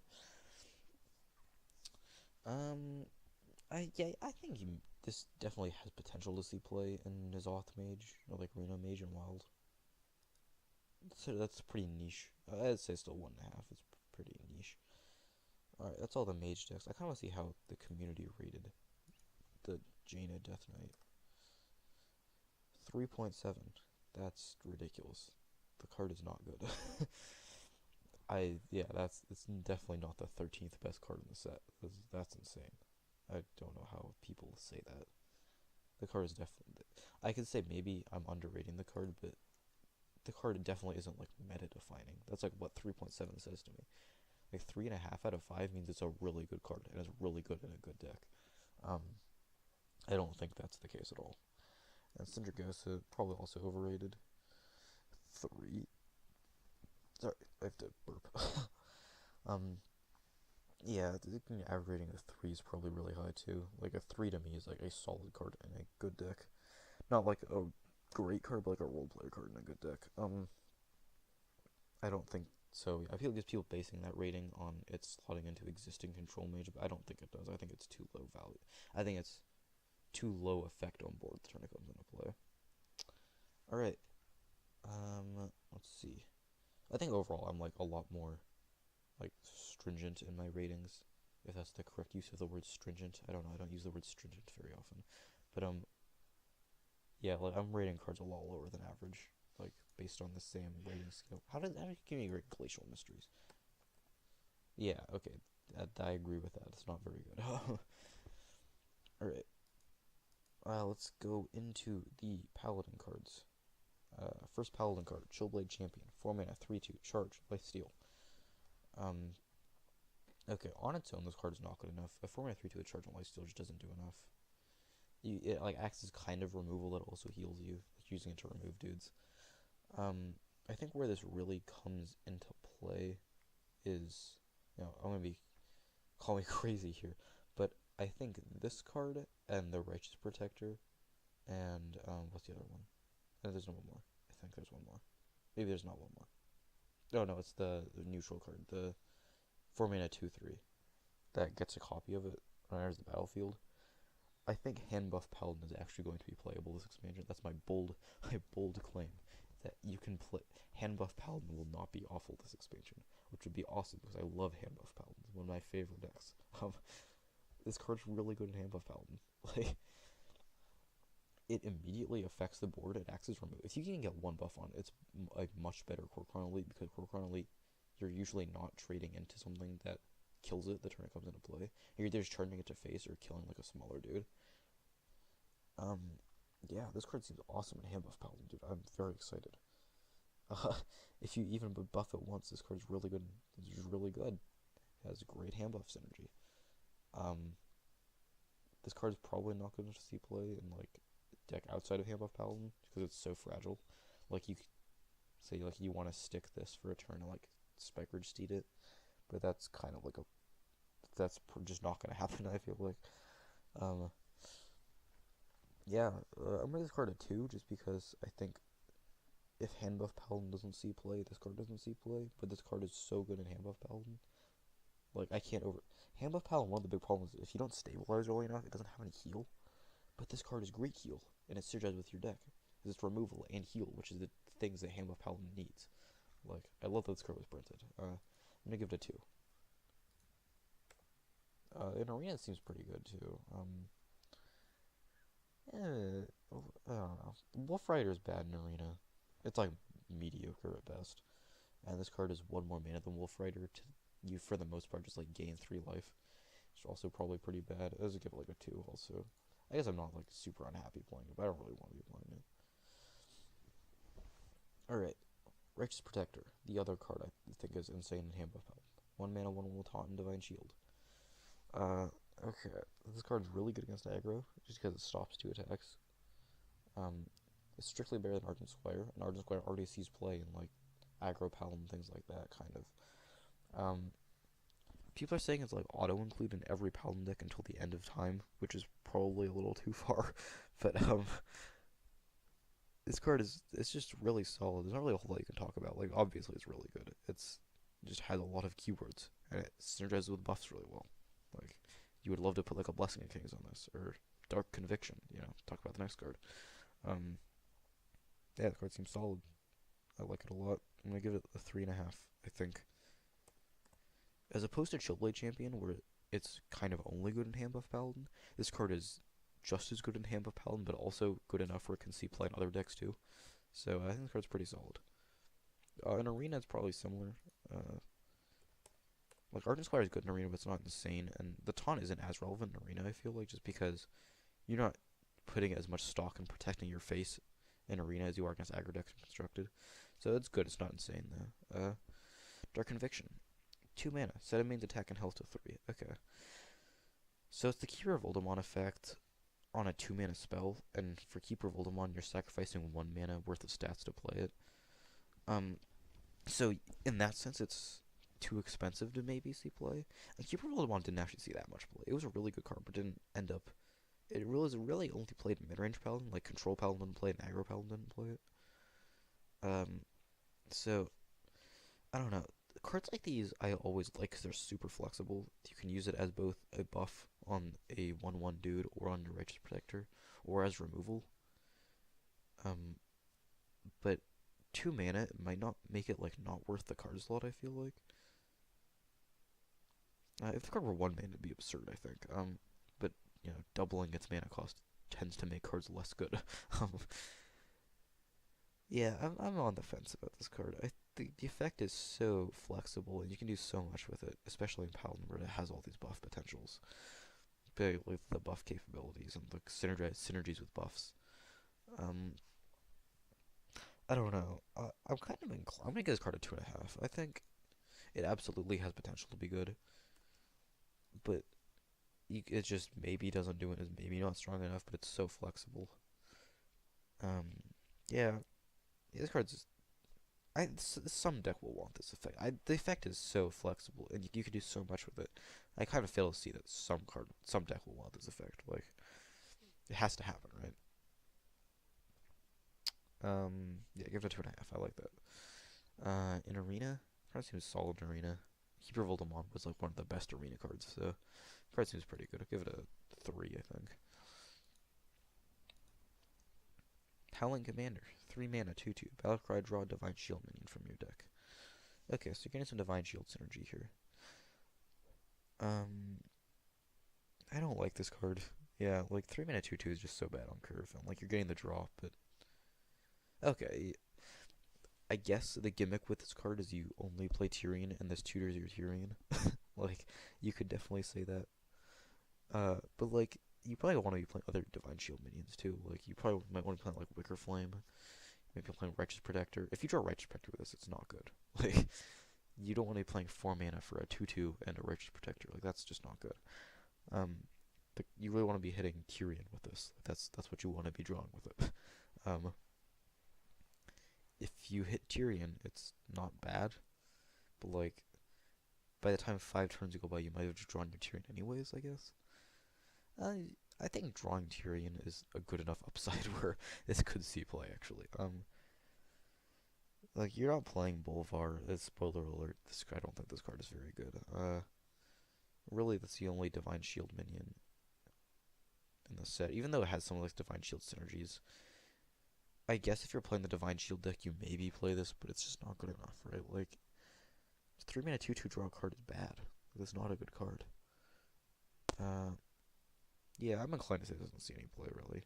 Give it a 1.5, just because it has potential to tutor your Tyrion. Like, that's always pretty good. And it's drawing it, it's not a copy. If it were a copy, I think it definitely would see play, because it draws your Tyrion. Or copies your Tyrion. But this draws your Tyrion, so you don't have a Tyrion in your deck anymore. In Arena, this card's like a 1. I don't want to be playing 3 mana 2/2s, draw a card. May or may not draw a card, right? Like, alright. Desperate Stand. Give a minion death rattle. Return this to life with 1 health. Okay, again, this is a Tyrion gimmick card. You play Tyrion, and you play this on the same turn, and you get your second Tyrion, and then you N'Zoth and get more Tyrions. I think that's the gimmick with this card. That's kind of the only scenario where I see it seeing play. Otherwise, like, just 1 health minions are bad. Like, they're just not good. I mean, if you really want the effect where you want to resummon your dudes, you should play the 5 mana 3/3 guy that plays Ancestral Spirit. It's a neutral card, and that returns life with full health, not with 1 health. And 1 health just dies to too much. I'm gonna give this card a 1.5. If Tyrion or Tyrion-esque, you could very maybe fringe play this in Control Paladin because it's so good with Tyrion, but without Tyrion, it's just not good. Like, Tyrion is the only thing I want to be copying with this. In Arena, this card seems bad too. These cards are actually pretty similar. It has really good Tyrion synergy, but other than that, it's pretty bad and bad in Arena. Redemption just isn't good. It's like more expensive than Redemption. And in Arena, in most situations, you can probably set up a scenario where the only menu you have on board is the menu you want to be redeemed. So I don't know. Yeah, this card doesn't seem that good to me. Yeah, I'll give it a 1 in Arena. I don't want to pick this card at all. Okay. Arrogant Crusaders, a 4 mana 5/2. Death rattle, if it's your opponent's turn, summon a 2/2. Okay. This card seems awful. I don't want to play 4 mana 5/2 Death rattle get a 2/2. That just doesn't seem like a good card, right? Like, it just dies to everything. 4 mana 5/2 is such bad stats. 2 toughness just dies to everything. Again, like, I don't really care about the death rattle. Like, and 4 mana 5/2s, you want to be trading. You want to be using them to trade into bigger things, but you can't. If you do that, you don't get the death rattle effect. And even if you get the death rattle effect, this card isn't good. Like, it's, I can't even say it's okay. Like, this isn't constructed playable, even if you get the death rattle effect. This card's a 1. Alright. Arena. This card seems okay in Arena. This is just like a dude that maybe gets another dude. And you know that's what really is the most important part of arena decks is having decent dudes. Like that's the most important thing you want to be doing in arena. Give it a 2.5. I think that's okay. Alright, Light Sorrow. 4 mana, 1/4 weapon. After a friendly minion loses Divine Shield, gain +1 attack. Alright. Gain plus. Okay. So, my first instinct is you need to have 2 minions lose Divine Shield for this to be good enough. A 4 mana 3/4 weapon is pretty good. A 4 mana 2/4 weapon is unplayable, I think. And each buff, like, stacks with how much durability you have remaining on the weapon, right? So, there are dream snares with this on like Steward of Darkshire and tokens, and you pop all the bubbles on the tokens, and this becomes like a 6/4 weapon. But like, how often does that happen, right? Like, this is too often, just not good enough. And I don't think you ever play this over True Silver, even in a deck that has like 10 Divine Shield minions, like 10 plus Divine Shield minions. This card is just too. It's too variable, right? Like, it's only good in certain scenarios when you're already ahead on board, probably. True Silver is good in all scenarios. Like, I always want to be playing True Silver on turn 4. And maybe I sometimes want to be playing this guy, but I also, a lot of the times, don't. So, overall, this card just doesn't see play, I feel like. Even in decks with a ton of Divine Shield minions, it doesn't see play. I'll give it a 1. I'm confident if it doesn't see play, I'll give it a 1.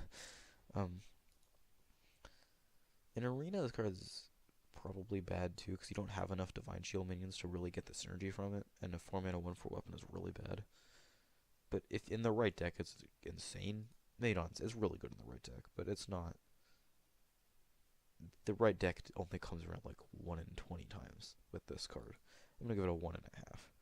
It's good in the right deck. Good in the right deck probably warrants a 2, I guess. Alright. Blackguard, 6 mana 3/9. Whenever your hero is healed, deal that much damage to random enemy minion. Okay, I really like this card actually.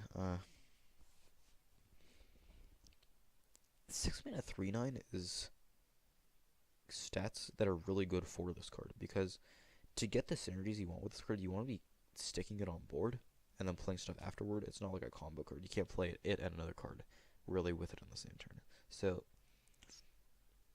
you play this guy on 6 or 7, and then you fill it up with Light Rag. That's really crazy. The thing is, not a whole lot deals 9 damage, right? Like, they need to be trading a lot of their board into this, or like spending a lot of spells to kill it, unless they have Shadow Word Pain. You gotta hope you're not playing against Priest when you play this card, because it dies to Shadow Word Pain for 6 mana. That's not good. But for the most part, 3/9 stats is pretty solid. Is because it takes a lot of resources to kill it, right? Like, yeah, I'm inclined to believe this he's playing Control Paladin actually, just because the deck kind of lacks on curve plays sometimes, and you just drop this down, even if you're not getting value from it, you're always threatening getting value from it with like Light Rag, with Forbidden Healing, with things like that. This is great with like Lifesteal cards like Wicker Flame. Yeah, I'm inclined to believe this sees some play. I don't think it's insane, but it's a good enough card in like Control Paladin, maybe Mid-Range Paladin, where you can play it as a one-off, I think. Yeah, this is okay. It's maybe a little better. I think I give it a 2.5. I think this card's pretty good. In Arena, you're looking at much less synergies, and it's kind of just a pile of stats. It's not bad stats. It's not really good stats either, though. I'll give it a 2 in Arena. I don't think you get very much synergy from it. Okay. Bolvar Fireblood. 5 mana 1/7 Divine Shield. After a friendly minion loses Divine Shield, gain +2 attack. So that counts this minion. So after the Divine Shield on this minion gets popped, it gets +2 attack. This card seems not very good. Like, it just doesn't do enough, right? Like, to make it a good card, you need to have 2 minions other than it lose Divine Shield, I feel like. Like, 5 mana 5/7 Divine Shield is really good. 5 mana 3/7 Divine Shield is not very good. 5 mana 5/7 without Divine Shield is not very good. It's good, it's not very good, though. So, ideally you're playing this into a board that already has multiple Divine Shield minions, and then you pop them, obviously. But how often does that happen, and you're not already going to win the game no matter what 5-drop you play, right? Like, I don't think the card sees any play. The Divine Shield synergy is just not there right now.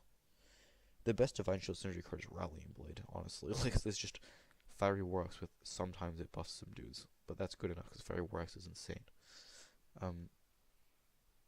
Like, theoretically, in a Divine Shield deck, what are you playing? You're playing Pseudo Darkshire and like tokens, and then hoping you get Bolvar down, and then kill like trade off all the tokens and make Bolvar huge.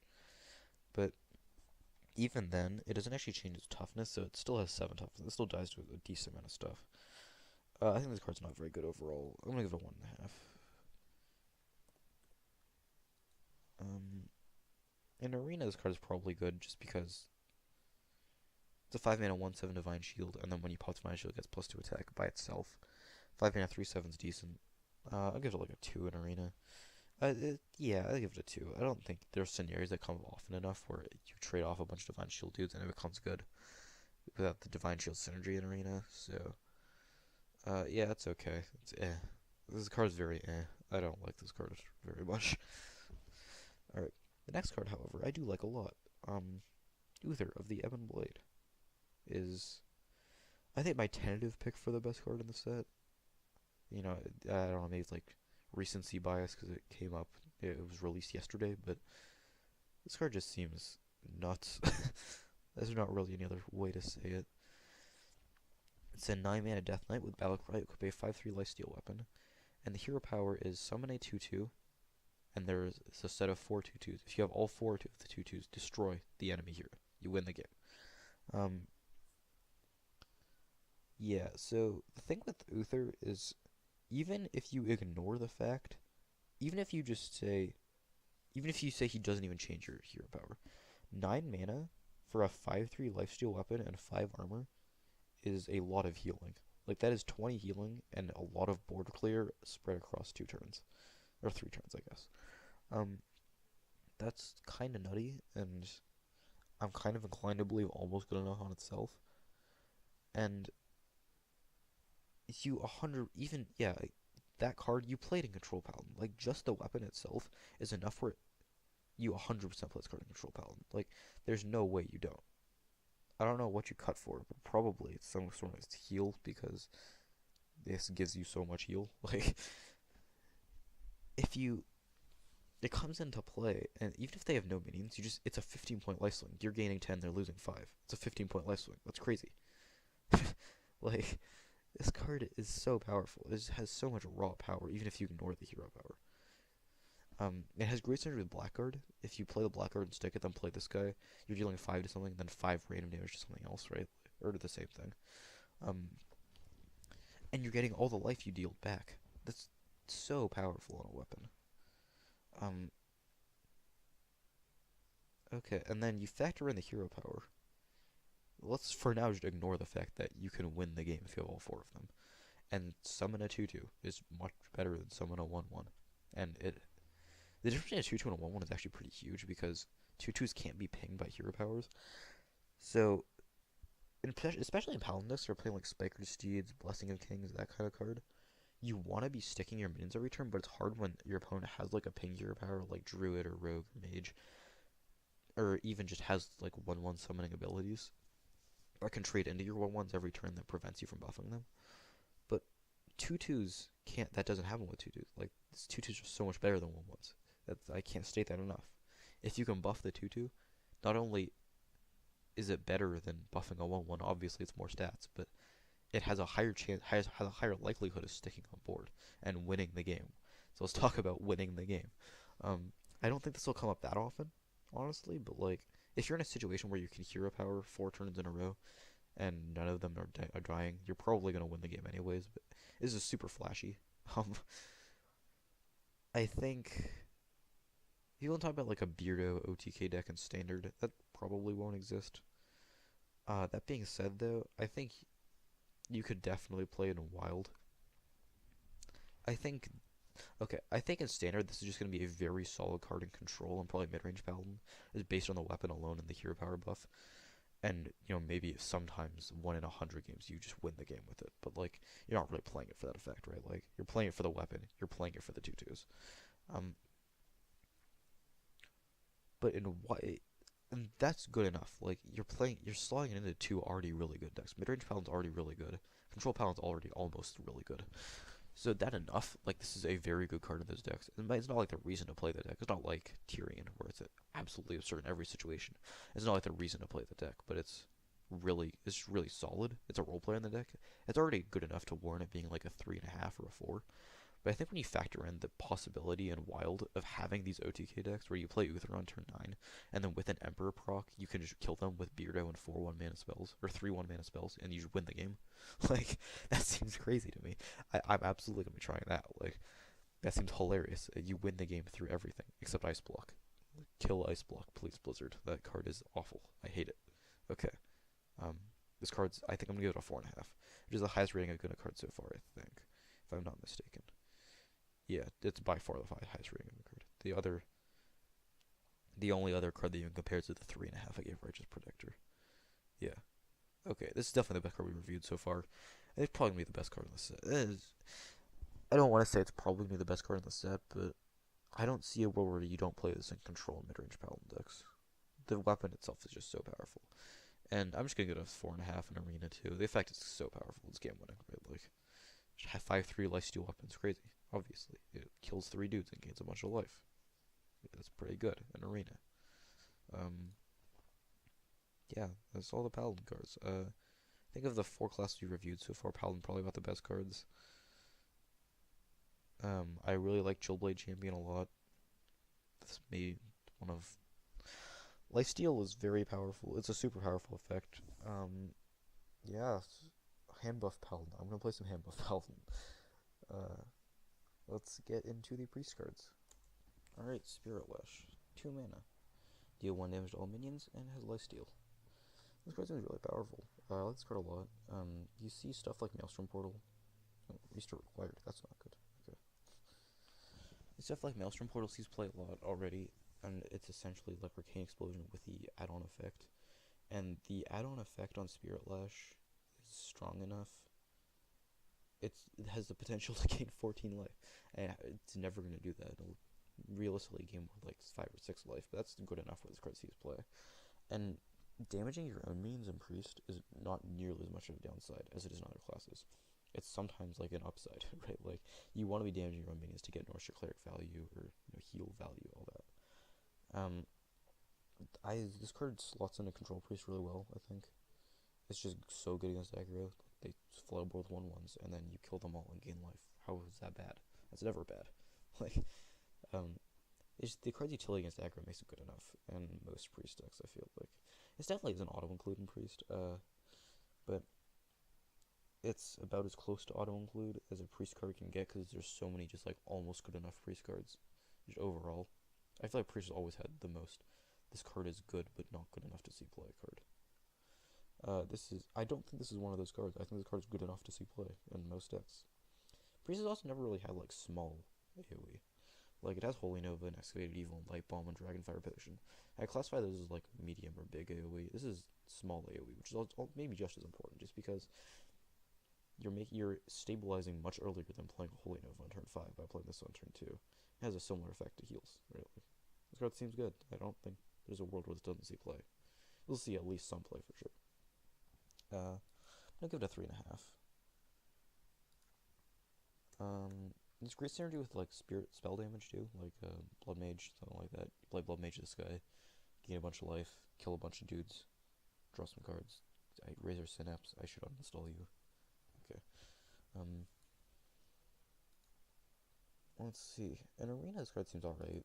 It's not as good because it's less synergy with like healing your dudes, but like Mails and like Spirit spell damage, all that. But like Maelstrom Portal's good in Arena. Like, this is a form of AoE. I'm gonna give it like a 2.5. It's definitely not bad. Like, I'm happy playing it for sure. Right, Shadow Ascendant, 2 mana, 2/2. At the end of your turn, give a random friendly minion +1/+1. Another random, so not this one. Give another random friendly minion +1/+1. I like this card a lot, actually. I'm not many people talking about this card, but I think it's quite solid. 2 mana, 2/2 is bad stats, but it's not awful stats. It's like at least contests like Fireflies and stuff like that. And the effect is really strong. It's super snowball. If you can like protect this with like, Power Word Shield or like, that stuff, like you can buff this card, you can buff other cards and just continue to buff them with this guy. Lady, I'm not a misogynist, okay. Yeah, this card seems really good. Not really. Okay, I'm overstating it. for this card to reach full potential, you need to play like a North or something, like a Firefly, something like that on turn 1. And then if you can buff it, this is 2 mana 3/3. That's good. 2 mana 3/3 is good. If you get 1 buff with this card, it's good. If you get 2, it's insane. If you can stick this card for more than 1 turn, I think this card is super snowbally and has the potential to just like win games almost, right? Like, yeah. The problem with this is though, like Priest, I have like an internal struggle right now, just deciding whether this card in a children's card game is good or not. Okay. The problem with it is Priest doesn't have playable one. It doesn't. It's not really a tempo class. It doesn't have a lot of playable 1-drops. The only like you want to be hitting North Cleric with this. It's really the best case scenario, but there's no Priest doesn't have the same like tempo tools that other classes have to really snowball a board lead into winning a game. I feel like, I mean, it has like Shadow Word Pain, like Potion of Madness, but like it doesn't have reach. It doesn't have great on curve stuff. I mean, curving this guy into a Cabal Talon Priest is really good, but yeah, I don't know. I'm very on the fence about this. I have no idea how this card's gonna play out. I want to think it's good. I'm gonna give it a 2.5. An Arena's card seems better than that. I'm gonna give it a 3.5 in Arena because it's super snowbally. If you can stick it for a turn, buffing a minion, and your opponent can't kill it. It just keeps buffing your minions until the end of the game. But that seems crazy. And yeah, the downside is you're playing a 2-mana 2/2, but like the potential upside I think makes up for that by a lot. Alright, Acolyte of Agony is a 3-mana 3/3 with lifesteal. That's it. She got some armpit hair curving out. That's kind of gross. This card's probably just not going to see play. Priest is pretty congested in the 3-mana spot. It has Cabal Talon Priest, which is like maybe just the best stats-wise 3-drop in the game. And also, Curious Glimmer Root is pretty good. I don't think you play this over either of those. The only way you would ever play this is in like a hyper-aggressive metagame, which I don't think. Like, this meta is fairly aggressive with Token Shaman, Token Druid, Pyro Warrior, but like you still wouldn't play this guy. The meta would have to be more aggressive than it is now, which probably isn't going to happen. It has good synergy with like, Power Word Shield buffs, things like that, but Priest isn't really about that at this point in the game, right? Like, the only real buffs Priest plays is Cabal Talon Priest and Power Word Shield. So, yeah, I don't think this card sees play. It just doesn't do enough, right? Like, a Priest already has a good amount of heal. Yeah, this doesn't see play. I'm gonna give it a 1.5. I'm gonna give it a 1.5, actually, yeah. And Arena's card seems solid. I'm gonna go like a 3 in Arena. Just because 3-mana 3/3 is like pretty decent. It's like not great, but it's decent. And then just having that extra ability on top of it, it's pretty good. It's not nothing flashy or crazy, but it's pretty good. Alright. Eternal Servitude, 4 mana. Discover a friendly minion that died this game. Summon it. This card is a lot better than Resurrect. And okay, so people have been kind of, thinking about brewing up this super ultra greedy, like, they call it Big Easy Priest after Big Easy Druid. It plays like Obsidian Statue in this guy, and after your big dudes die, you play this and like resummon your Obsidian Statue. Like, I think that's pretty gimmicky and really slow. It probably won't end up working, but it has the potential. It's such a powerful effect, right? Because for 4 mana, you can get any minion that died this game in your deck. But the problem is you need to be playing such a greedy deck to get, and also, so for a big minion to have died in the game, you need to, first of all, you need to be probably late in the game for it to have died. You have to have played it, and then for it to have died, you need to be pretty late into the game. And 4 mana cards late in the game need to have like a huge effect. And resummoning your dude for 4 mana is a pretty huge effect, but like you could be doing more, I want to say. I think where this really comes into play is with Barnes and like Shadow Essence. The minion dying counts not as the 1 mana 1/1 version, but like the full version. So if you play a Barnes, and then it pulls like Obsidian Statue or like Ysera or something, and then it dies, you can play Eternal Servitude on turn 4 or 5 or whatever, and then get that Obsidian Statue or Ysera, which seems kind of like Magical Christmas Land, but it doesn't seem that crazy, I guess. Like, it's pretty absurd synergy. I think ultimately there will be some kind of like super ultra greedy control priest that plays this That's probably the only deck it gets played in, though. It's not good enough for just like a regular tempo-ish priest, like dragon priest, probably. Yeah, I'm gonna give this a 2.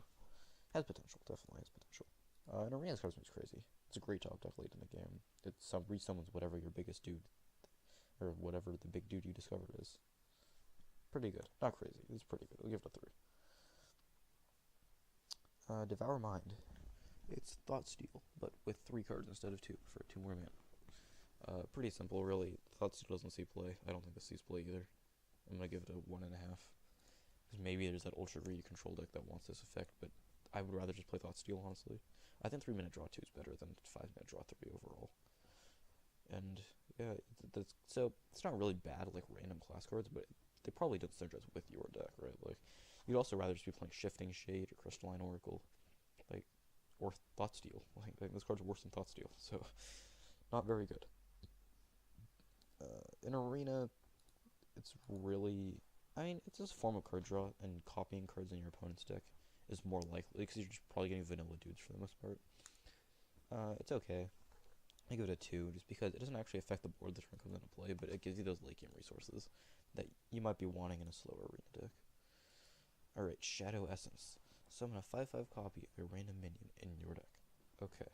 Again, cheat out Obsidian Statue. That is the reason to play this card, I feel like. Like, you want to be getting 5/5 Obsidian Statues, 5/5 Yseras, things like that. A 6-mana 5/5 with no text is really bad, is the problem with this card. It has more downside than Barnes. Like, I'd rather play a 4-mana 3/4 with a vanilla 1/1 than a 6-mana 5/5. If you whiff with this card, it's really bad, but if you hit with it, it's crazy.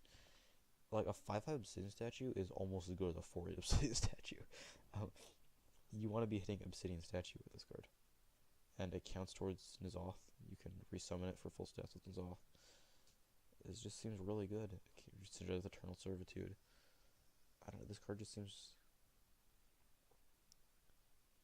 The problem with random minions is, okay, so in a super ultra greedy control priest, which I haven't tried brewing, but I probably will, you want to play 2 Obsidian Statues, I think, for all these Shadow Essence and Barnes and Eternal Servitude triggers to cheat them out. But like, what else do you play that's a good hit with this? You can maybe play like a Sarah, maybe, that's more greedy. Like, what else do you play? The Lich King, I guess. A 6-mana 5/5 Lich King is probably pretty good. I mean, like, what else do you play? Like, there just aren't enough hits to... Okay, this card when it works is insane, but I don't think there just aren't enough hits that you want... Good cards that also synergize with this card that you want to be playing in a deck. Right, like... You don't want to hit, like, Cabal Talon Priest, or Curious Glimmer Root, or maybe you want to be hitting a Sharp Player, but, like, probably not really. You don't really want Radiant Elemental, like... I don't know. The only really great hit with this is Obsidian Statue. I think that is so good that I'm going to give it a 2. But, like, ultimately, I don't think the card sees a lot of play. You could also say this is like a second Emperor in Wild. Just maybe good in combo decks, but probably not. Yeah, I should play Barnes. Yeah, this card's just worse than Barnes overall, I think. Like, you can maybe play it in conjunction with Barnes, but you don't play this over Barnes. Like, you want... Barnes is better. You're playing... It's not about the stats, it's about what's the text of the card is, right? Like, a 1/1, it comes down 2 turns earlier, it comes with a 3/4 in addition to the... Yeah, this is worse than Barnes. I don't think I have to further elaborate that. Alright, Embrace Darkness. Choose an enemy minion. At the start of your turn, gain control of it. I like the design of this card a lot, first of all. Oh, I didn't talk about this Arena. In Arena, card's probably, this is like a 2. It's probably worth, it's probably like a 1.5. You're whiffing on it pretty often, I feel like, in Arena. Alright, Embrace Darkness. At the start of your turn, gain control of it. Okay, so this is mind control, but much cheaper, but also with counterplay, which is really important because counterplay is something that's always been like a kind of a problem in Hearthstone. But this gives your opponent ways to kind of play around getting their minions stolen so they can damage it a bunch or just outright kill it by trading into something. And for that reason, I think this card is not good enough, but I like that they're kind of going towards this direction of having more counterplay in the game. Ultimately, though, on turn 6, you want to be taking control of, like, 5 drops, 6 drops, right? and those are fragile enough where the chances that they can just trade them off is high enough where I feel like this card just has the potential to just sit in your hand and do nothing too often. As opposed to Mind Control, where you don't want to be drawing it, but it's a great top deck because it's guaranteed to steal the minion. Yeah, I think this is not great. Yeah, I don't think this sees any play. Let me give it a 1.5. And Arena seems pretty solid. I mean, you could argue that there are more ways for your opponent to trade into stuff in Arena, because you're more likely to have minions on board, but they're also, yeah. But like, steal and minion effect is so much more powerful in Arena, where it's all about having dudes. I'd say it's like a 3 in Arena. I think this is solid. I kind of want to try that card. Alright, here's the big one. Obsidian Statue. 9 mana, 4/8. Taunt, Lifesteal, Death Rattle, random enemy minion. Okay, this is like the ultimate, like, Timmy card. But, okay, I'm so, like, iffy about this card. I have no idea this card's gonna be good. This card is so insanely greedy, but it's also so strong. 9 mana is so much mana for a 4/8 with Taunt and Lifesteal against like a token deck or something. This is a great stabilization tool, but the problem is it costs 9 mana. I think is really what it boils down to. This card is really good against aggro decks with the Taunt and the Lifesteal, and it's okay against control mid-range decks because of the Death Rattle. But being 9 mana and Priest, like, you have to be kind of contested in board already and not be super far behind because it doesn't really come. It's very dependent on the board state, right? Like, on some boards of this wheel, they'll trade their entire board into killing the taunt and then get their other minion killed by the Death Rattle. It's only in the right scenario, though. I don't think this card is insane. I think it's good. It's not insane, though. People on the card, this one, it's like the third best card in the set or something, right? Okay, yeah, it's like the 5th best card in the set, according to people. I think that's too high for it. I don't think it's going to be meta-defining. I think it's really good. I don't even think it's really good. I think it's good. I'm going to give it a 3. It has the potential to be absurd in the right deck. I think in Wild, the card is maybe busted, just because N'Zoth Priest is already like an existing Wild deck. This is just like the ultimate, like, I want to bring this back with N'Zoth card. It has Racing to the Barns, the Shadow Essence, all that stuff. Maybe 3 is under. I think 3 is probably the right rating for it. I don't think it's meta-defining, but it's really good and slow, really slow Priest deck. Super greedy. I like the card a lot because it's so greedy. Also helps come back though, you know. Yeah, it's good stabilize. It's the ultimate stabilization tool. Yeah, I think 3 is a good rating for it. In Arena, I think this is just a straight 5 in Arena. Like, you never don't pick this in Arena, right? I'm pretty sure, like, this card is just so absurdly good if you're behind on the board that this is like one of the great. This is like maybe the best comeback minion other than like Deathwing, right? Like, I think this card's crazy in Arena.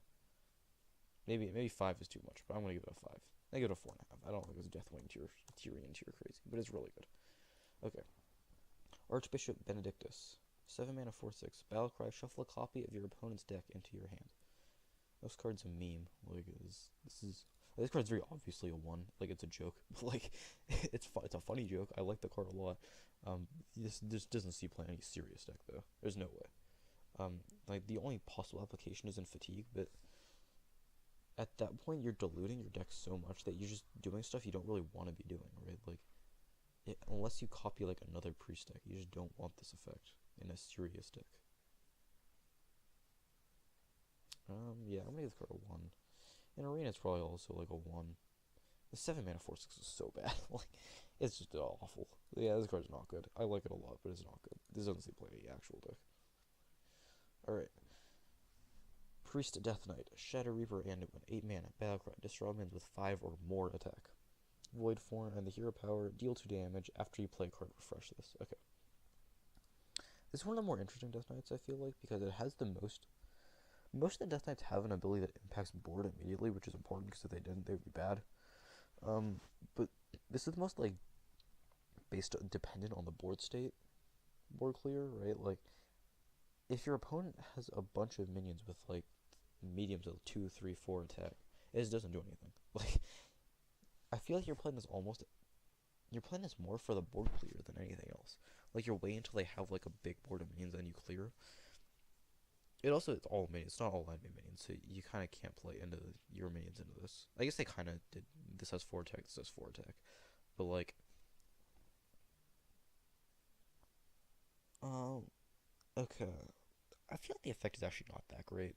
5 attack minions. There aren't that many scenarios where your opponent has a bunch of high attack minions, right? Like, if you hit one of it, it's good if you hit two. It's okay if you hit one. You want to be hitting two or more. I feel like this to be really worth it. Um, yeah, this is one of the heroes that I think is more based on its hero power than its actual battle cry. The hero power is really good.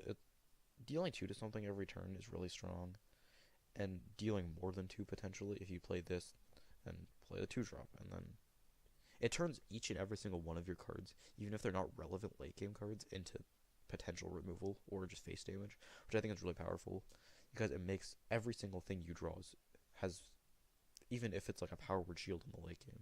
That's your bad. Power word shield's not bad in the late game, but like Northshire Cleric in the late game, like you, your Northshire Cleric now deals 2 damage as well as just being a 1 mana 1/3, right? Like it gives cards you don't want to be top ticking potential when you top tick them. Um, this card is like really grindy. Most of the death knights are really grindy, but like this card especially so. I think. Um, ultimately, I don't think this sees a whole lot of play just because the battle cry isn't that strong. Like it looks good on paper, but in reality, how many times do does your opponent have multiple 5+ attack minions on board? I don't think it's that often, right? Like, and that's when this card really shines. When you get the board clear, and then on top of that, you get the hero power. The hero power is a real draw of this card, I think. Yeah, it's okay. I'm gonna give this card a 2. I don't think it's a whole lot of play. The only deck that really wants this card is like a Control Priest. Control Priest is okay right now, but it's not insane. I think they're more excited about Obsidian Statue than Shadow Reaper Ready to Win. In Arena, this card seems good. Not crazy. I mean, even in Arena, you don't have that many 5 attack minions. 5+ attack minions in any deck, really.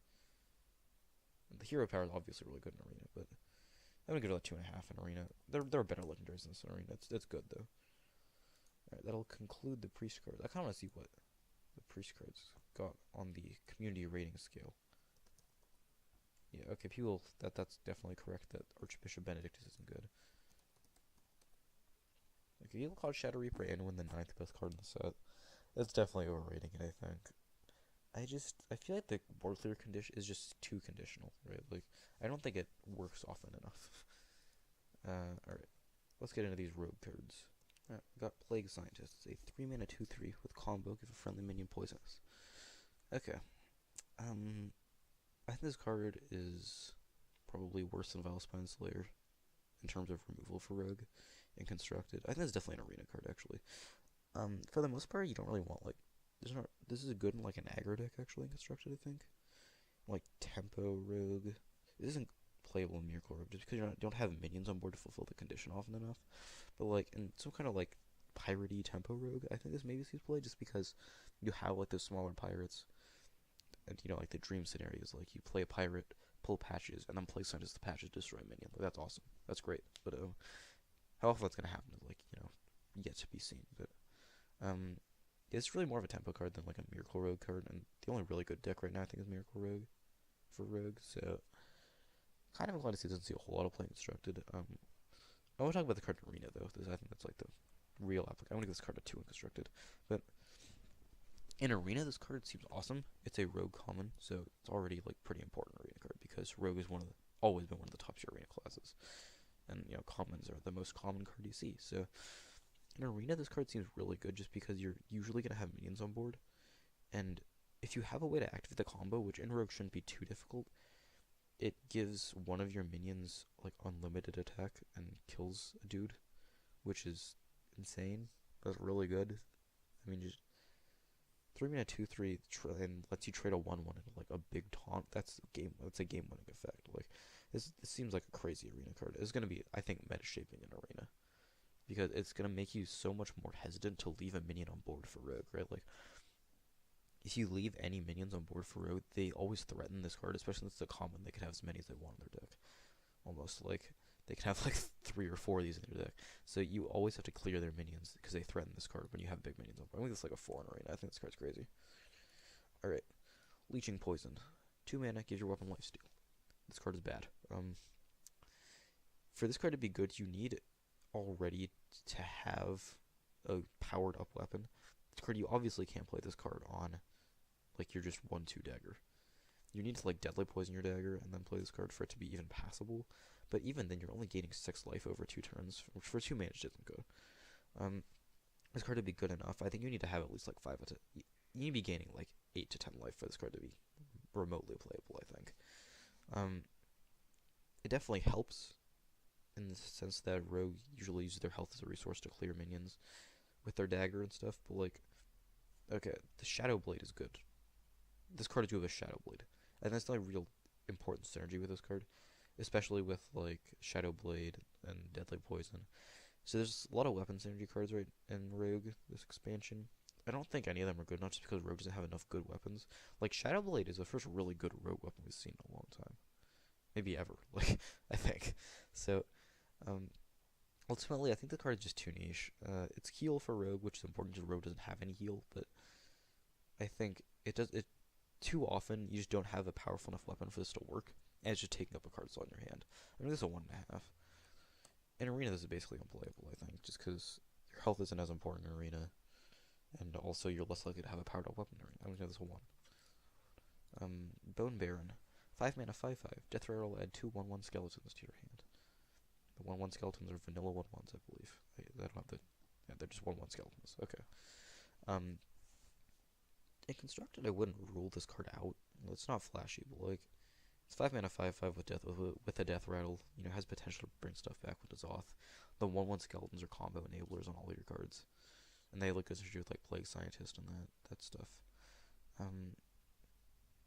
Yeah, I mean, ultimately, this card is not bad. Like, I don't know.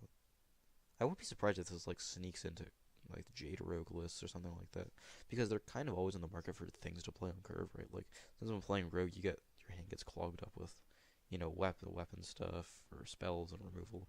You don't really have any proactive plays, and this fixes that to an extent because it's the 5/5 that comes into play, and it gives you the skeletons to enable your combos and put stuff on board, and then also comes back with Azoth if you're playing an Azoth deck. I wouldn't rule this card out. I think this card's actually decent, at least. I'm gonna give it a 2.5. It might be kind of generous, but like, actually, it's really. I'm gonna give it a 2. It is really generous. This card definitely has potential to see play in some decks. It has so much utility. Okay, Shadow Blade, 3 mana, 3/2. Battlecry, your hero is immune this turn. Okay, Shadow Blade's ridiculous just because Fiery War Axe is ridiculous, and this card is much worse than Fiery War Axe, but Fiery War Axe is so good that this card is good. I'm gonna give this card a 4 just because Rogue, for some reason, has just never gotten good weapons. I think it might be the best weapon Rogue has ever gotten, actually, just because Rogue doesn't. It's hard to phrase this, but Rogue, even though the weapon-based class has a lot of weapon buffs and stuff, they just haven't received good weapons, supposedly because of Blade Flurry in the past. But now there's not really any reason to not have good weapons for Rogue. Shadow Blade it's Fiery War Axe, but it lets you not take damage. You can play this on turn 3, and it's kind of like a 3 mana 3/2 weapon, and you're paying 1 extra mana over Fiery War Axe to like gain 3 or 4 life or something like that. It's not bad. It's not good either, but like, it's obviously worse than Fiery War Axe again. But Fiery War Axe is so crazy that this card I think is good. It's such a good board control tool. It's 3 mana to kill 2 like decent sized minions over the course of 2 turns, which I think ultimately is good enough. I think this card probably sees playing like Miracle Rogue and stuff like that. It's just so solid. Like, yeah, this card just seems solid. It's not flashy or anything really, but it's just so good. I think this card is really good. And Arena, this card's good too. Give it a 4. I don't think it's crazy, but like, Fire War Axe is like a 5 in Arena. Maybe like a 4.5. I think it's. Oh, hang on. Stop. Hold the phone. I did not give Bone Baron an Arena score. 5 mana, 5/5. Yeah, this card's pretty good in Arena. I'll give it a 3. I think this card's solid. Okay. Yeah, you know, weapons in Arena are just so crazy good that because they're so good at controlling the board and letting you develop your own minions, like with protection from your enemy minions. I mean, like, this card just seems solid. It's again not flashy, but it's great. I think this card's really good. Okay. Runeforge Haunter. 4 mana 5/3. During your turn, your weapon doesn't lose durability. Okay. So this is kind of like... I think this card's bad overall just because you have to have a weapon, like a good weapon you care about its durability equipped like a Shadow Blade. So if you have a Shadow Blade equipped and then you play this guy on 4, and your Shadow Blade doesn't lose durability, you get to keep the 3/1 weapon. But whether that's worth playing a 4 mana 5/3 that's just going to die to whatever next turn, like, how often is a 4 mana 5/3 going to stick to board? Not very often. Like, um, I say this card has potential just because, you know, giving your... This card has potential just because giving... I don't know. Deep down, I think I know this card doesn't see any play. Like, I'm going to give this a 1.5. Contemplate giving it like a 2, but yeah, this card's a 1.5. It's not good enough to see play in any existing decks, really. There's not a whole lot of weapon synergy in Rogue. There's a lot, but there's not enough for this to justify being played as a 4 mana 5/3, which dies to everything. In Arena, this seems alright, I guess. If you already have a weapon equipped, like, you could say it's an additional, it's like an additional weapon swing, obviously. It's the same effect as standard, but I think it's alright. It's not special, and I'm gonna give it a 2. Right, yeah. Alright, roll the bones. 2 mana. Draw a card. If it has Death Rattle, cast this again. Alright, so the problem with this card is much more often than not is just 2 mana draw a card, which isn't awful, especially in a rogue that has like a lot of cycle, like prep and stuff, but I wouldn't put in a deck, right? Like, you need enough Death Rattle cards for this to enough of the time hit at least one more card. 2 mana draw 2 cards is really good, but if you need to be playing, assuming you play this on turn 3 or 4 or 5 in the mid, say you play this in the mid game, you're probably cycled through about 10 cards in your deck. And if you're playing like 6 or 7 Death Rattle cards, which is like really the maximum of Death Rattle cards you really want to be playing in a deck, you have like a 1 in 3 chance of drawing a second card. It's just not good enough. Like, far too often this is just 2 mana draw a card, which isn't good enough. If you hit the second card, it's a great card, but it's just too variable. It's too random. It's not consistent enough. Honestly, I'm just gonna give this a 1 because I don't see any role that ever sees play in a deck. Like, you would need to be playing like 20 Death Rattles in your deck for this to see play, but no deck does that. Even like N'Zoth Rogue and Wild does not play 20 Death Rattles. Okay, let's say N'Zoth Rogue and Wild potentially plays card because it just plays dumb Death Rattles, right? Like it's a zoo deck kind of. Yeah, okay, you maybe play this card in that deck, but that's about it. That's all I can think of. In Arena, this is a 1.5 also. In the right deck, I could maybe draw multiple cards, but so often I just draw a card. And there are a lot worse Arena cards than 2 mana draw a card, but it's pretty bad. Okay. This is a card I'm interested to see how this works. Doomerang is a 1 mana. Throw your weapon at a minion. It deals its damage, then returns to your hand. Okay. Again, the obvious synergy with this is Shadow Blade, just because it has the immunity turn that comes with it, and you get to reuse the battle cry. Another good synergy is Perdition's Blade, because you get that 2 damage again. This is definitely not good enough to be played with just your Wicked Knife. The problem is it removes all the weapon buffs from it. So if you play your hero power weapon and the Deathly Poison, it deals 3 damage, but it also bounces your 3 power dagger back to your hand. And if you attack with it first, you risk losing the durability and losing the weapon, right? So this card requires too much setup to be good. Like, you also can't go face with it, so it doesn't help with burst. Yeah, I don't think this card sees play just because you need too much setup. You need to have a good weapon that isn't buffed and preferably has a battle cry to get full value from this card. Because if you're doing it like on just a deadly poisoned hero power dagger, then it's 1 mana, deal 3 damage to a minion with the downside. With like a pretty significant downside too. Not like a small downside. It's pretty important. I don't think this card sees much play. I kind of think about the community raid this card just because I think it's weird enough where it's going to be a lot of variable rating. Oh, I didn't spell it right. Hang on. I spelled it wrong. Okay, 20th overall with a lot of standard deviation. Yeah, people are pretty conflicted on this card. I don't really think this card is going to be that good just because it's also like 1 mana spells in Rogue are always at least decent, but like there's a condition. I'm pretty sure you can't play the card if you don't have a weapon equipped, so it's like not that great with gadgets unless you have to set it up beforehand. So yeah, ultimately I don't think this card's very good. I'm gonna give it a 1.5. In arena, let me make sure. Yeah, okay. In arena, this card is probably even worse just because you're much less likely to have a powerful weapon than you are in constructed. Yeah, you can't guarantee anything with it. I guess I'm gonna give this a 1. I really just don't ever want this card. Actually, you know, more than I think, I'm gonna give it like a 2. Weapons are powerful enough in arena where you might want to just like do it to refresh your weapon charges, right? Like you play this, you play like a Shadow Blade or something like that, attack with it, and then you get it back to your hand, and it like refreshes the amount of charge on, which lets you kill more things. You can look at this card wrong. Maybe that's like actually an upside. Yeah, okay, I'm gonna bump this a little bit up. I don't think I was looking at the card correctly, like how that was supposed to be. Um, Although I think it's still not gonna be played that much, but it's a little better than I thought it was. Alright, next rogue card is Spectral Pillager. 6 mana, 5/5. Combo, deal damage equal number of other cards you've played this turn. Okay, I think the card's basically unplayable. Edwin is good because it works with... Okay, yeah, this card's not really even comparable to Edwin. This card's more comparable to, like, Vilespine Slayer, but you never play this over Vilespine Slayer, I feel like. The only big draw to this card over Vilespine Slayer is that you can send damage to face, but you need to play, like, 5 or 6 spells beforehand for this to even... the face damage to even be relevant, right? Like, you're... more often than not, you want to be using these cards to remove minions and dealing burst damage. And Vilespine Slayer is just so much better at it. You don't need to have multiple cards. It's a guaranteed destroy no matter what the size of the minion is.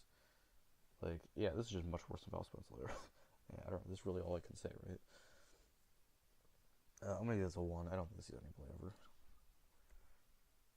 It'll get a 1.5, just because maybe potentially there's like some sort of crazy combo where it deals like 20 damage to their face or something. But and Arena's card is probably bad too, because for 6 mana you're not gonna have like preps and coins and stuff to play with in Arena. You just have like dudes.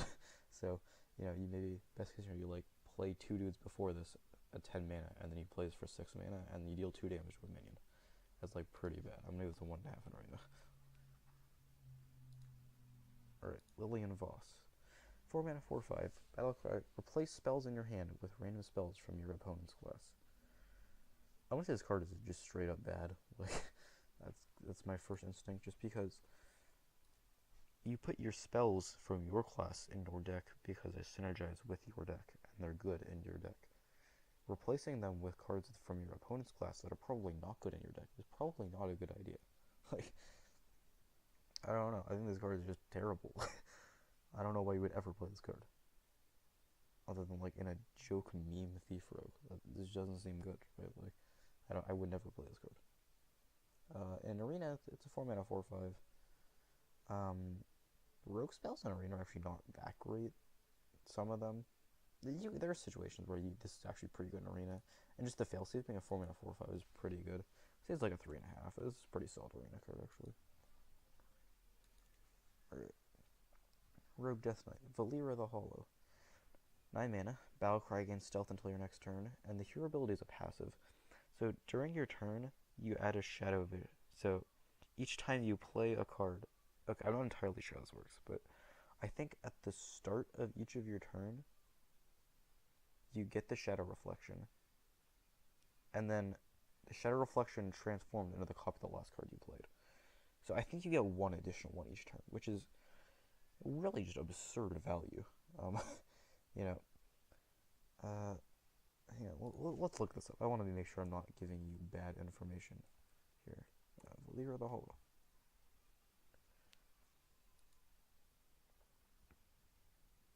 Okay. Let's see. Notes. The shadow will trigger and add a shadow reflection to the player's hand during each of their turns, including the turn that Valera the Hollow was first played.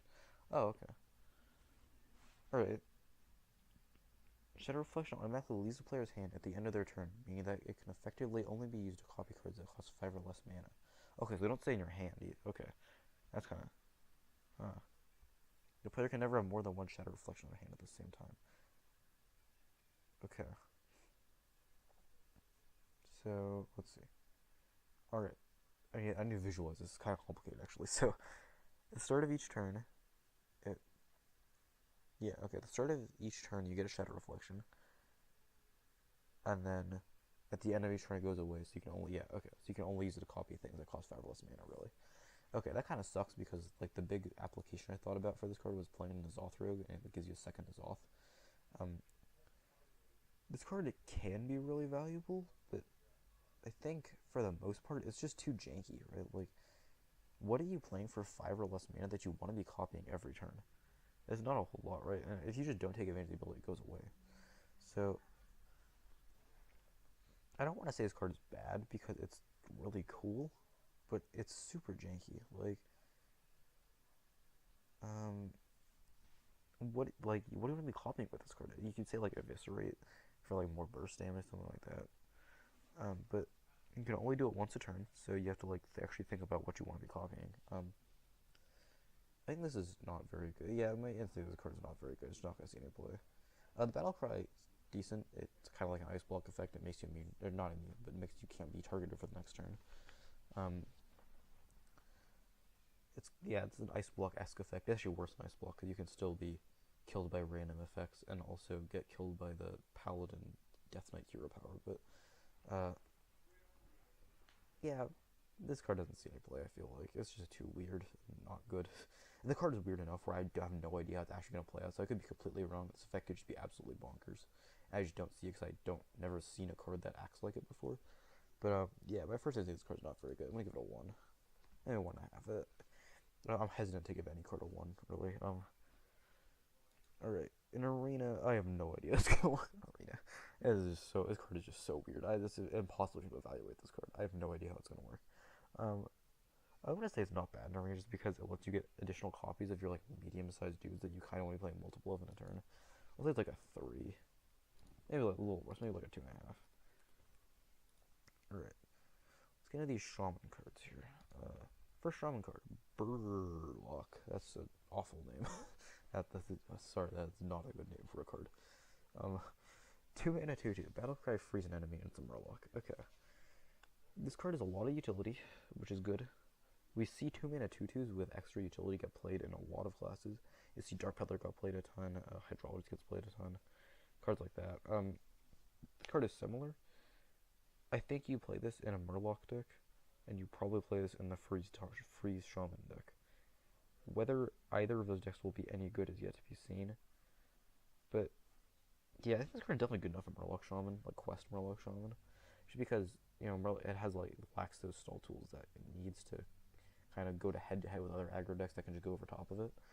Um, but yeah, this card gets played in Murloc Shaman, and if the free Shaman comes to deck, you probably play this guy with like the Glacial Shard as your cheap freeze activators.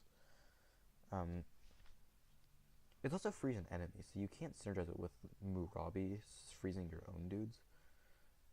Which kind of sucks, I guess. If we were just freeze a minion, it should have been just freeze a minion. Maybe it was too powerful in internal testing, which I find kind of hard to believe. But yeah, this card's okay. It has a lot of utility, but compared to something like Hydrologist or Dark Peddler, it's not like Discover utility, right? Like, it can't generate cards outside the game. It has a fixed effect. The fixed effect might not just like not be that good in certain situations, especially if they only have like if they have no minions on the board. It's not a good effect. Like, yeah, this card's definitely okay at least. At the very worst, it's playable in some deck. Like, I'm gonna give this card a 3. It's flexible enough where it gets played in decent amount of decks. And arena's probably solid too. It's probably like a 3 in arena. Like Glacier Shard's probably like a 3 in arena. So it's similar. Maybe a little worse. I'll give it a 2.5. A little worse than Glacier Shard in arena. Ice Fishing. 2 mana. Draw 2 Murlocs from your deck. Okay, so I don't even know if you play this in Murloc Shaman. It doesn't actually affect the board, and everything in Murloc Shaman is about the board. I play like a good amount of Murloc Shaman, and it's all of it. Once you lose the board, you lose the game. That's why the Murloc quest is so good, because with Giant Fin, he fills up your hand with, even if after you lose the board, you can just spam more Murlocs. That's like really what it's about. Because Murlocs run out of cards so quickly. But this has kind of like anti-synergy with your Murloc quest, because by drawing the Murlocs from your deck, it's not like by drawing the Murlocs from your deck, you're diluting the effectiveness of your Giant Fin because you're getting 2 less random Murlocs. The big problem is if okay, I want to play this on Murloc Shaman, but paying 2 mana to not affect the board is just bad, and it's such a board focused deck, right? Like, and for the most part, I haven't had like huge problems activating the quest with Murloc Shaman. Like, you have the 4 mana get 4/1/1 Murlocs. You have like Bilefin and the other one, Tide Hunter, that summon multiple Murlocs. It's not like a huge problem, I feel like. So, yeah, I could see this potentially seeing playing Murloc decks, but outside of that, well, obviously outside of that, you obviously don't play outside of Murloc decks, but um, you don't play in like a freeze deck to like tutor for your Birdlock. Like, the Birdlock is not good enough to be like warrant spending a card slot to be tutor for it. Like, it's a mediocre card. So this card's a 2 in constructed, I feel like. And arena card's basically unplayable. Okay.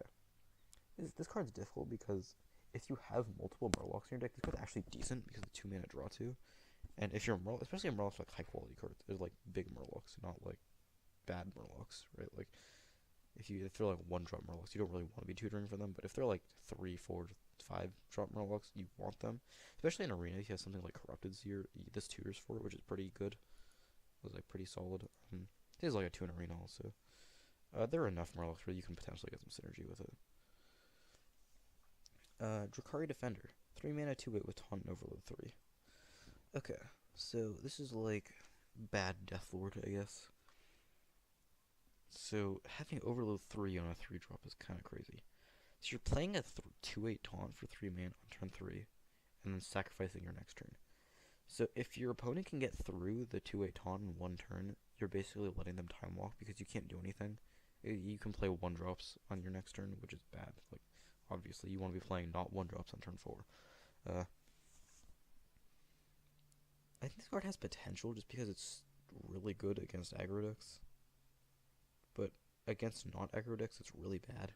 Like, this is a tech card, I feel like. Like, you tech this in again if the meta is good enough. If the meta is fast enough, you tech this in. It's a great stall tool. It's good against aggro decks. It's really bad against control decks and mid-range decks just because you're sacrificing your turn 4 to play it. And obviously, that's not what you want to be doing. What this sees play over, whatchamacallit, Hot Spring Guardian, I think is what it's called, the 2/4 heal 3 taunt. I don't think it does, actually. Yeah, when I think about it, I think this card should worse than Hot Spring Guardian.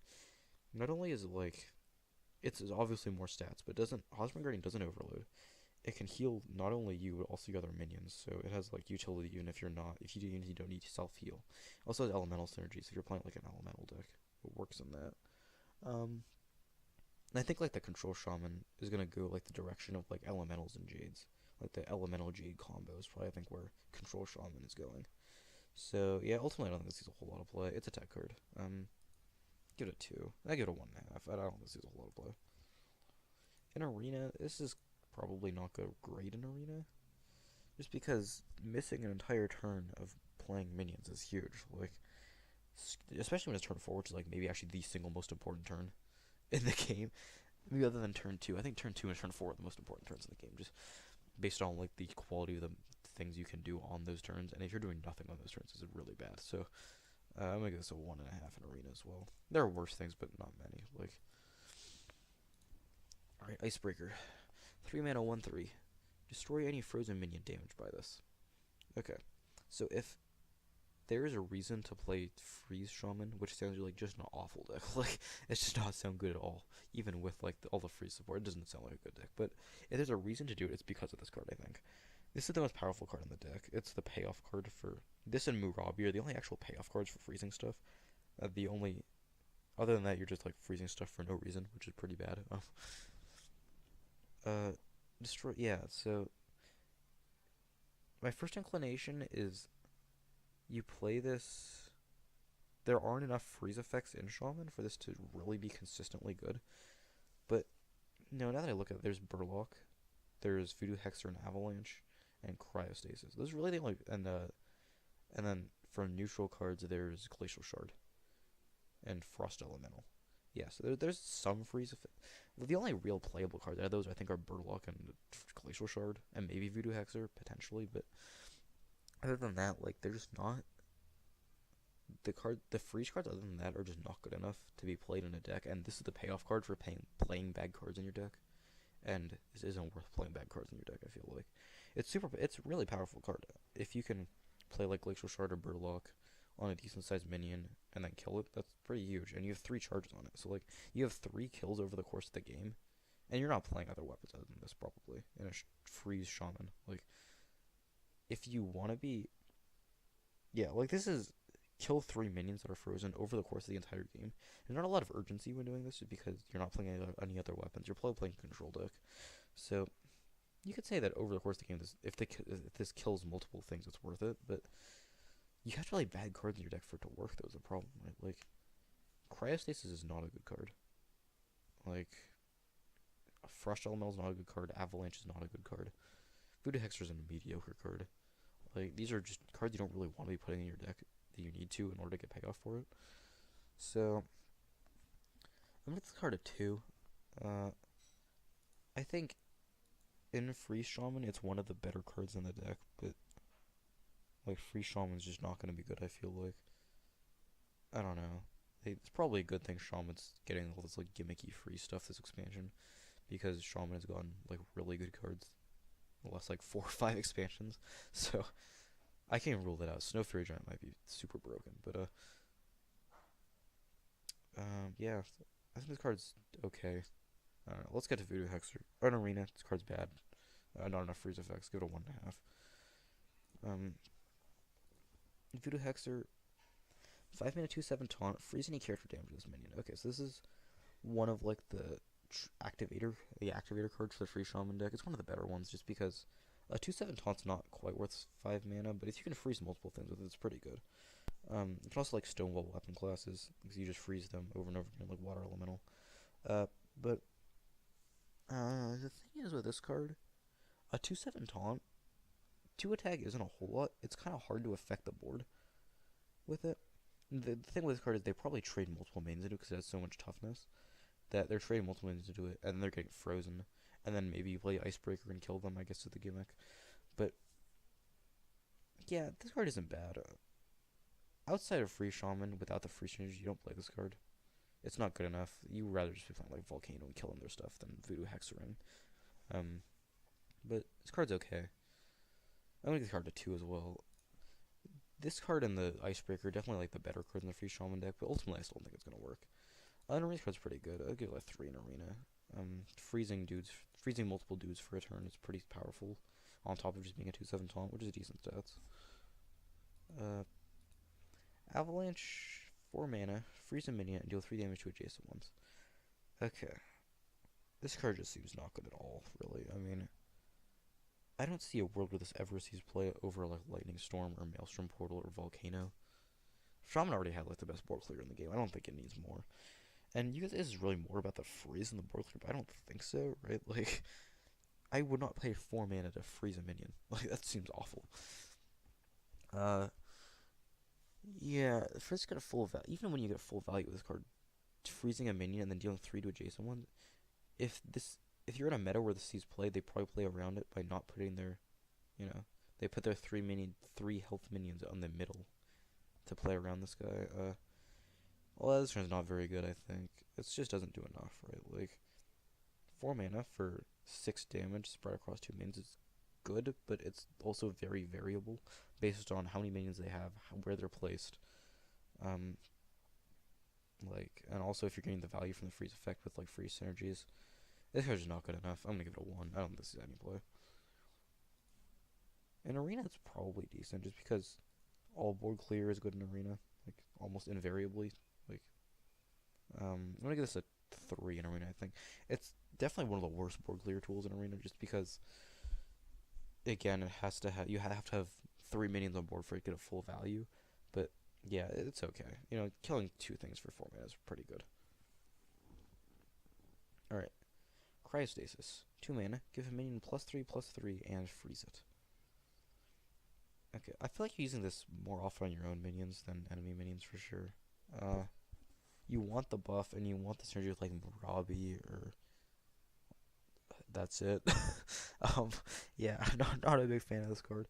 It's just too niche. Like giving minion +3/+3 is maybe worth 3 mana, maybe. Yeah, like Mark of the Wild is 2/2 and Taunt and Blessing of Kings is 4. So yeah, you could say +3/+3 is worth 3 mana. Um, 1 mana less to also freeze a minion that you're buffing. And you're probably buffing your own minion again. You don't want to be freezing the minion you're buffing. You want to be using the minion you buff to attack. Like that seems to be like common sense. I don't think this card's good at all. And if you're using it to like freeze enemies to activate your Icebreaker synergies, you're taking 3 extra damage for it, and you're paying 2 mana. That seems awful. Like this card just doesn't seem good at all. I'm gonna give it a 1.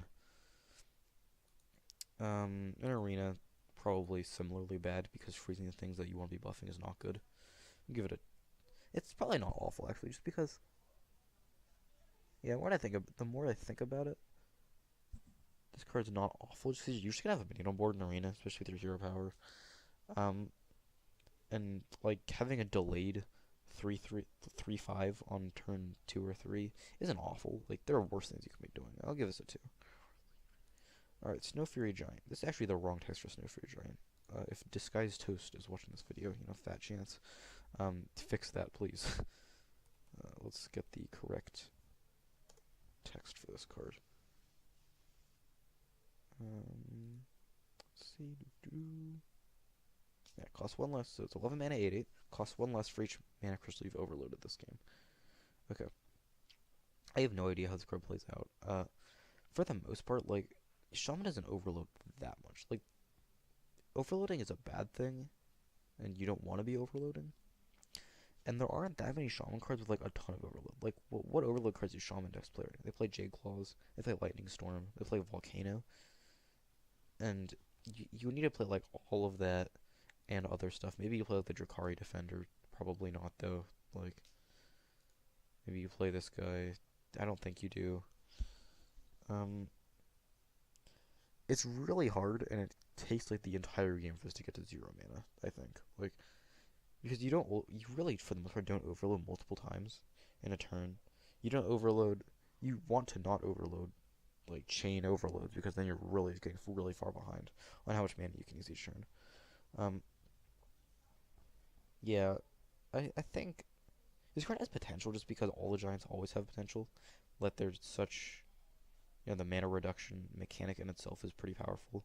But I think ultimately it doesn't see play. Yeah, there's just not enough in like the mid-range and control sharp. There's not enough overload cards to warrant playing this guy, and you don't want to build your deck around overloading too much because then you can't do stuff because you don't have enough mana. Like, yeah, I don't think this card sees play. I'm gonna give it a 1.5. In Arena, this card's similarly bad. You're just not overloading that often. I'm gonna give it a 1.5. I'm gonna give it a 1.5. Alright, let's, also probably should note, it's 11 mana, it's the only 11 mana minion in the game, so if you evolve a 10 mana minion or devolve a 12 mana minion, you're guaranteed to get this guy. Just a little side note there. Alright. Shaman Legendary. Murabi. 6 mana 4/4. Whenever another minion is frozen, add a copy of it to your hand. Okay, this card is a meme. This card is not good at all. The best combo with this card is actually with a neutral common. It's a 6 mana, it's the 3 mana 4/4 that freezes all your friendly minions. So, where is it? No, not that guy. This guy. Hildnir Frostrider. You play this guy, you play Murabi and Hildnir Frostrider on turn 9 to copy all your friendly minions. That's really just not good at all. Like, that is not a good effect.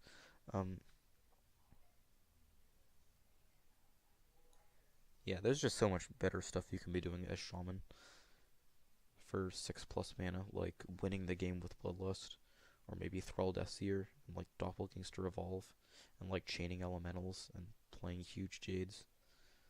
And you have to build your deck around a terrible mechanic with like bad setup cards, and really the only one payoff card is Murabi and Icebreaker. Yeah, this card doesn't seem like I don't really want to talk about this card because it just seems awful. Like, maybe it's a good thing they're wasting a Shaman Legendary for an expansion because Shaman has gotten good cards for the last few expansions. But yeah, Murabi doesn't see play. This is just not good. Even if you can play Murabi and like cryostasis it, you're just getting a second Murabi in your hand, and Murabi doesn't do anything. Like, you don't want more of him. You want other cards in your deck. Like, and if you're freezing enemy minions probably don't have any synergy with your deck, so they're just dudes. Like, right? This doesn't see any play. Yeah, this is bad. I'm giving it a 1. And Arena is also a 1. Like, you don't want to play 6 mana 4/4s in Arena. Alright. Shaman Death Knight, Thrall Death Seer. 5 mana. Battlecry, transform your friendly minions into random ones that cost 2 more. And the hero power is to evolve a minion. Okay. This card is really interesting and probably good. But here's the argument brought up by it. If you have enough minions on board where you want to be playing this guy to get the big evolve effect, why wouldn't you just want to bloodlust with them and win the game? Like, that's what bloodlust tends to do if you have 4 or 5 plus minions on board, is just you win the game with it. So so this is probably better on a board like full of totems and stuff. It gets like a bunch of 3-drops. It's better with Doppelgangster. If you can play Doppelgangster on 5, then play this guy next turn, you get 7 drops, which is pretty good. But ultimately, like, this card's just probably not as good as Bloodlust. And for that reason, I actually don't know if you see play it in Token Shaman. I think you probably do end up playing it in Token Shaman, but it's not like a key card in the deck.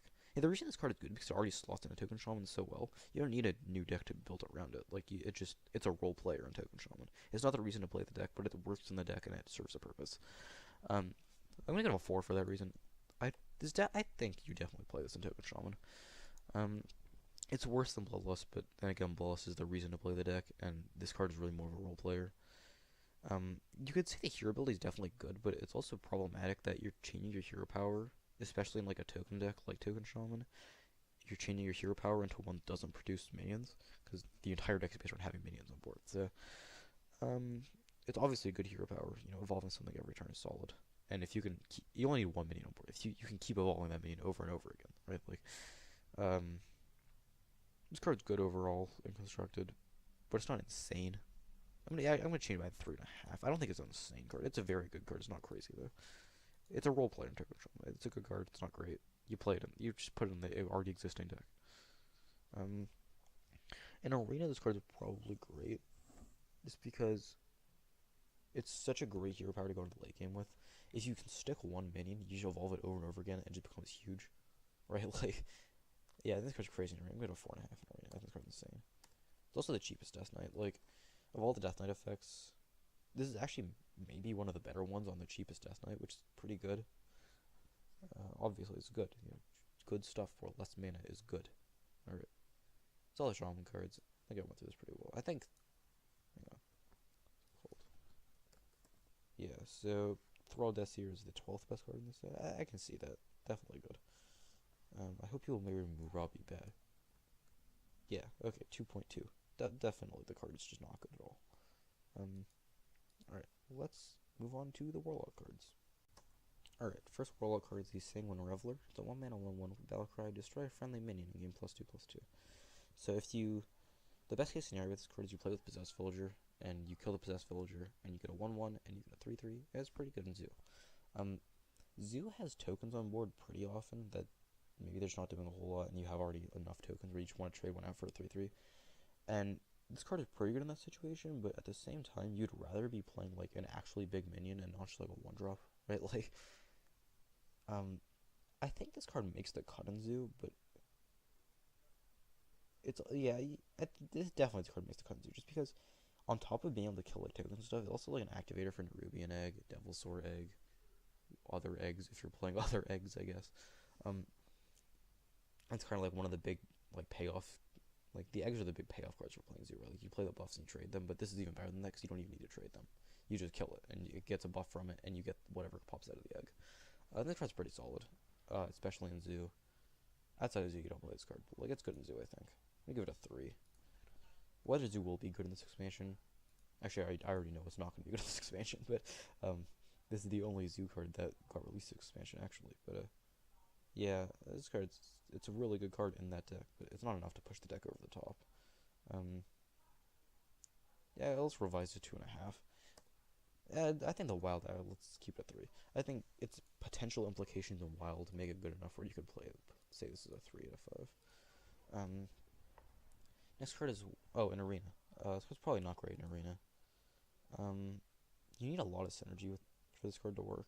Destroying your own minions is generally a bad thing. Yeah, I don't think it's good in arena. Like you can, I guess, play on an empty board with a 1-mana 1/1, which is awful.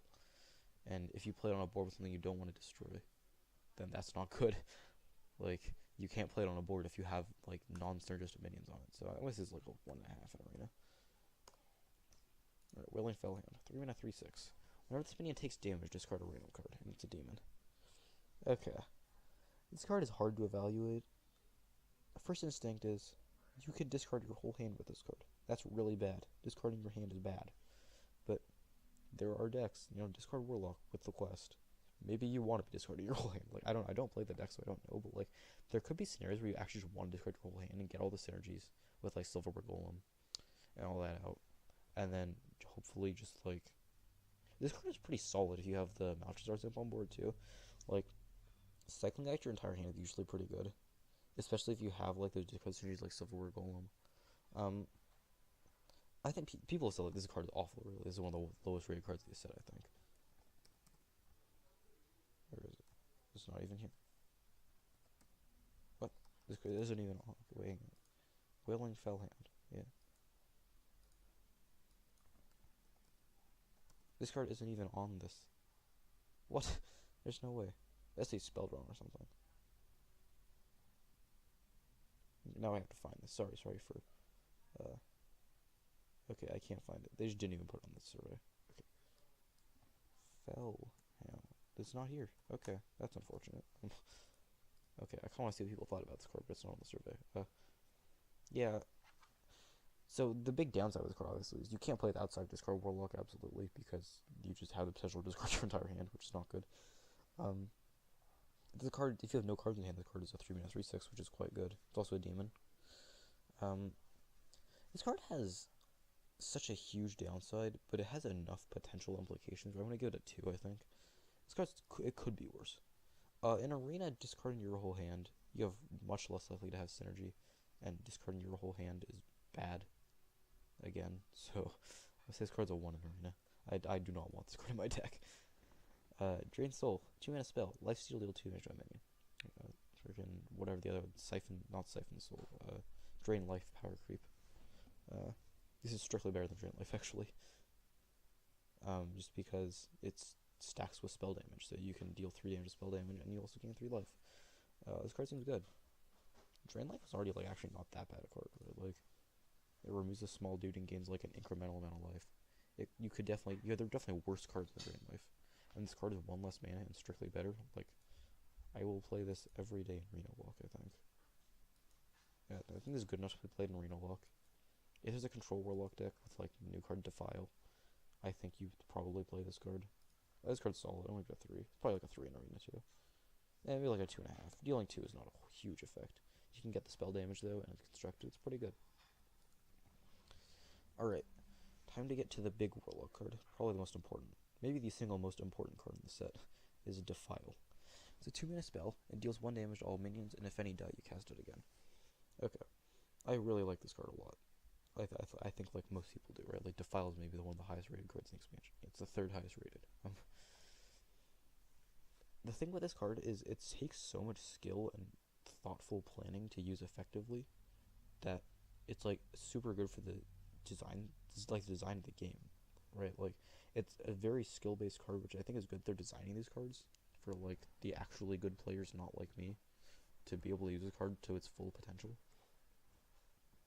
And in terms of making Control Warlock work, if you can potentially set up a board where it doesn't seem super hard to potentially set up a board that just clears their entire board, right? Like, I think it's the kind of fact where you need to play it in game to really understand how difficult it is, whether it's really easy or really hard to get like a full board clear out of it. But my first inclination, it doesn't seem that hard, right? Like, I feel there are a lot of situations where your opponent has a board with like a couple 1, a couple 2, a couple 3 health minions, right? Like, there's usually it's not like a uniform amount of health on each of your minions. I'm not explaining this very well, but I think this card is good enough to be played in Control Warlock, if that's a deck. I don't think this card is quite insane enough to make Control Warlock a deck, if it's not going to be a deck this expansion with some of the other cards, but in any slower, like, non-zoo Warlock deck, you 100% play this card. It's really good. Another, like, notable synergy, you definitely play this in Arena Lock in Wild for sure, but this has great synergy with, whatchamacallit, Imp King Boss. It's guaranteed, if you can kill a 1 health minion first, it's guaranteed to proc 4 times. You're dealing 5 damage to everything for 2 mana, which is insane. Like, that's huge. If you combo with Imp King Boss on the same turn, it's 5 mana to nuke the board, which is really crazy. Yeah, this is a great card. I'm gonna give it a 4.5. Yeah, I'm gonna give it a 4, just because it's definitely possible that Warlock is just gonna continue to be unplayable this expansion, of course. And if the class is unplayable, you can't play this card. This is a great card in a potentially very bad class. In Arena, it's just board clear in Arena, and board clear is always good in Arena. Like, even if it's like conditional like this, it's always pretty good. I'm gonna go to 3 at least. I'm gonna go 3.5, a little better than that. All right, Unwilling Sacrifice. 3 mana, choose a friendly minion, destroy a random enemy minion. This is strictly worse than Deadly Shot, and Deadly Shot is not very good. So you're looking for synergy with this card, I believe, with like in a token deck and a zoo deck, something like that. But those decks aren't really looking for destroy minion effects. So I don't think you play this card at all. Like, this card doesn't seem good to me. You're 2-for-1 yourself. You're playing this card and sacrificing a friendly minion to kill 1 enemy minion. This is a 2-for-1. You're 2-for-1 yourself. That's not good. This is a 1. In Arena, this is probably also a 1 because you have even less synergy available. Like, the chances are pretty good. You're just sacrificing a friendly minion that's like decently statted and you don't want to sacrifice. So I'm gonna give this a 1 in Arena as well. I do not want this card. Okay, maybe I'm over it. Hard removal in Arena is pretty hard to come by, actually. I'm gonna give this a 1.5. I'm gonna give this a 2. Even Deadly Shot's pretty good in Arena, and even a worse version is probably okay. I think there are worse cards in Arena, actually, now that I think about it. Alright, Despicable Dreadlord. 5 mana 4/5 demon. At the end of your turn, deal 1 to all enemy minions. Okay. It is also a demon. I think I said that already. So people are pretty excited about this card. Right? Despicable Dreadlord. It's the 14th best beat. I don't really see it. I think this card is just poorly statted and not very good. Dealing 1 to all enemy minions. It's a good effect in the right scenario if you have something like Maelstrom Portal, but there are also scenarios where it's just not good at all, and I feel like too often you're just playing this as a 5 mana 4/5, which is really just awful stats. Like, it dies to so much in turn 5, like, it's gonna die to most 5 drops, I feel like, so I don't think this card is very good. It's not bad. I think maybe in Control Warlock you play this. You maybe play this as a 1-off in Arena Lock in like certain metas where you want to kill 1/1s. It's good against aggro. Yeah, the more I think about it, this card's not awful. I wouldn't say it's great. It's pretty. Yeah, this card is decent, I think. I give it a 2.5. I think this card's decent at least. In Arena, this card seems pretty good. It's probably like a 3.5 in Arena, just because it's on a stick. It's, continued, more clear. Yeah, the more I think about it, like, if you can get 2 procs off this, you're consecrating them, which is actually kind of crazy. I'm gonna give this a 3. If they can't kill it, it's pretty snowbally, actually. Yeah, I like this card a lot. Now that I think about it, I was not super excited about this card, but I like it a lot. Alright, next Warlock card is Gnome Feratu. It's a 2 mana 2/3 with Battlecry. Remove the top card of your opponent's deck. Okay, some people are really excited about this card. I think this card is unplayable. So the thing with removing the top card of your opponent's deck in Hearthstone is there's no actual deck manipulation in Hearthstone. Drawing a card is just drawing a random card from your deck. There's no actual top of their deck.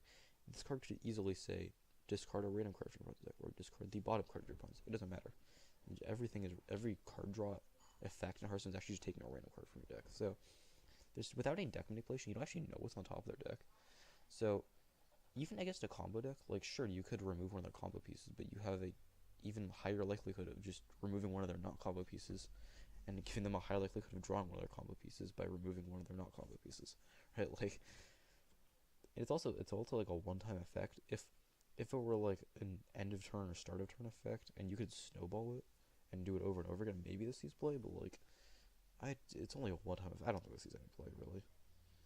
There may be some applications in Fatigue, but it's just really unplayable, I think.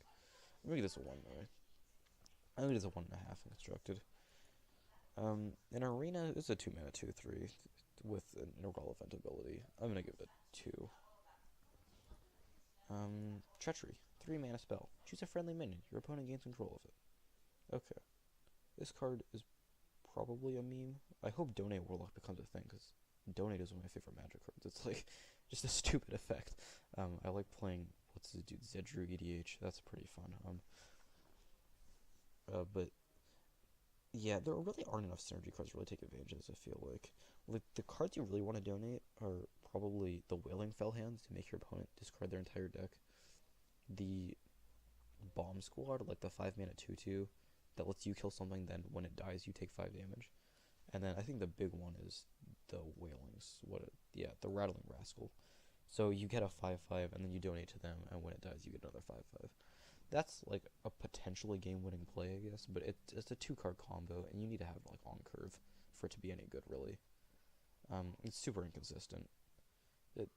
If any class can make it work, I guess it is Warlock, because it has its hero power to draw through its deck, but it's like too synergy focused on its own. It's just gonna sit in your hand and do nothing too often, I think. This card does not see play, I feel like. I mean, I don't think it's designed. It's a meme card. It's a Johnny card, right? Like, yeah. So I'm gonna say this card's a 1.5. Like, there are gonna be niche applications for it, maybe. I mean, who knows? It could be the new Purify. It's bad now, but like in 3 spaces down the line, it's really good. You never know. This kind of card with such a unique effect like this. Unarena, this card's a 1. You don't want to be giving your opponent minions. All right, Blood Queen Lanethel. 5 mana, 1/6 with lifesteal. Has +1 attack for each card you discarded this game. Okay. So you play this card in Discard Warlock. This card's really good in Discard Warlock, but Discard Warlock is not a good deck. So for that reason, I'm giving this card a 2. Discard Warlock, I think I talked about it in the Ungoro preview I did with my friend. Discard Warlock is like maybe my least favorite concept in Hearthstone. Just because every discard is random in Hearthstone. Like, you don't get to choose what you discard until you get a card that says, like, whenever you discard a card, like, discover from your hand. Like, whenever you discard a card, like, you get to choose it. Like, something like that, right? Like, if you're not, there's no guarantee you're discarding your synergy card. You could just be discarding your payoff cards like this, like Blood Queen, or like the whatever other good cards that you want to be not discarding, like Dread, the blah blah blah 5/7 Taunt Doomguard. Yeah, I don't think this card. I mean, if you're playing the discard deck, you play this card because it's a really good card. But you're not playing the discard deck, right? Like, it's just not a good deck, and you don't want it. I really hope they stop printing cards for the deck, because it's just not healthy for the game, right? Like, when you're playing against it, you're either just steamrolling them because they're just not getting off the ground. They're discarding their synergy cards, right? But if they're winning, it's just the most disgusting feeling, because if they play like the Dershal Librarian and then like discard a Silverware Golem and get a 3/3 and they draw a card, it's just super snowbally and it's super random, and they didn't earn any of it, right? Like, it's not fun to play. It's not fun to play against. It's just not a good mechanic, I feel like. I hope they just kill it. Yeah, again, this card is really solid in that deck, actually. It's 5 mana 4/6 lifesteal, 5 mana 5/6 lifesteal, really solid stat line. Especially if you're like tapping a bunch and, dealing damage to yourself. But yeah, this card is not going to end up seeing play outside the discard deck, obviously. And whether the discard deck is good, we shall see. But I'm very likely it will not be good. In Arena, it's like a 1.5. I don't think you're discarding any cards in Arena, really, right? Like, you need to discard at least 1 card for this to be even remotely playable. And a 2/6 with lifesteal is not good enough. You want to discard at least 2 cards, and that's probably just not going to happen. Unless you have like a deck that's built around that in Arena. It's probably not going to happen. Okay. Ooh. Blood Reaver Gul'dan. Warlock Death Knight. 10 mana. Battlecry. Summon all friendly demons that died this game. And its hero power is lifesteal, deal 3 damage. Okay. This is huge. This is a huge card. Huge in the sense that it has a really big effect. Not necessarily huge in the sense that it will make a good deck and make Warlock not terrible. Warlock has always struggled with, or since the rotation, I guess, Warlock has struggled with really stabilizing, and that's why it's not good right now. It's just, it can do cool stuff with like Mountain Giants and Handlock and stuff, but ultimately it's just too slow, and it doesn't have enough comeback mechanics. So I feel like whether this card sees any play is going to depend almost entirely on how much, whether Defile is good enough to really let the Warlock come back on board. Maybe Despicable Dreadlord as well. Sorry. No. Whether this card sees any play, whether there's going to be like a controlled Demon Warlock, which I hope there is, because I hope Warlock has a deck, because it didn't last expansion, which sucked, because I like Warlock. But it's going to depend almost entirely on how well Defile and Despicable Dreadlord are at controlling the board. Maybe like Drain Soul also are controlling the board and make sure the Warlock doesn't fall so far behind that even when they discard their huge demons, and even when they like play Blood Reaver Gul'dan, it's not too slow, and they can't just go over top of them and kill them. Summoning all your friendly demons is a huge effect. It's very N'Zoth-like. I'm gonna look at this. Hang on. How many demons there are currently in standard? Demon. Okay. So we have Blood Imp. You don't play that. Dread Infernal. You could maybe play that. This is out of standard. This is awful. You probably don't play this in a control deck. This is out of standard. Not a good card. Tokens. King Boss and Wild you definitely play. Draxus. Well, I mean, Draxus isn't probably isn't dying. You probably don't play Pit Lord.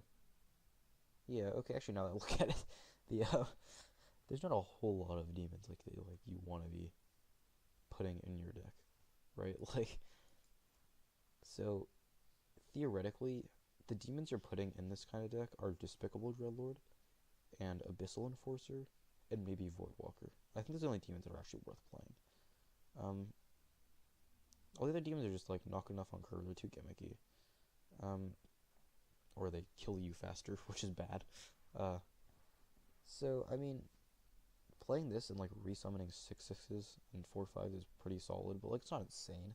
It's definitely really good, but it's not crazy. The hero power is the best hero power by far, I think.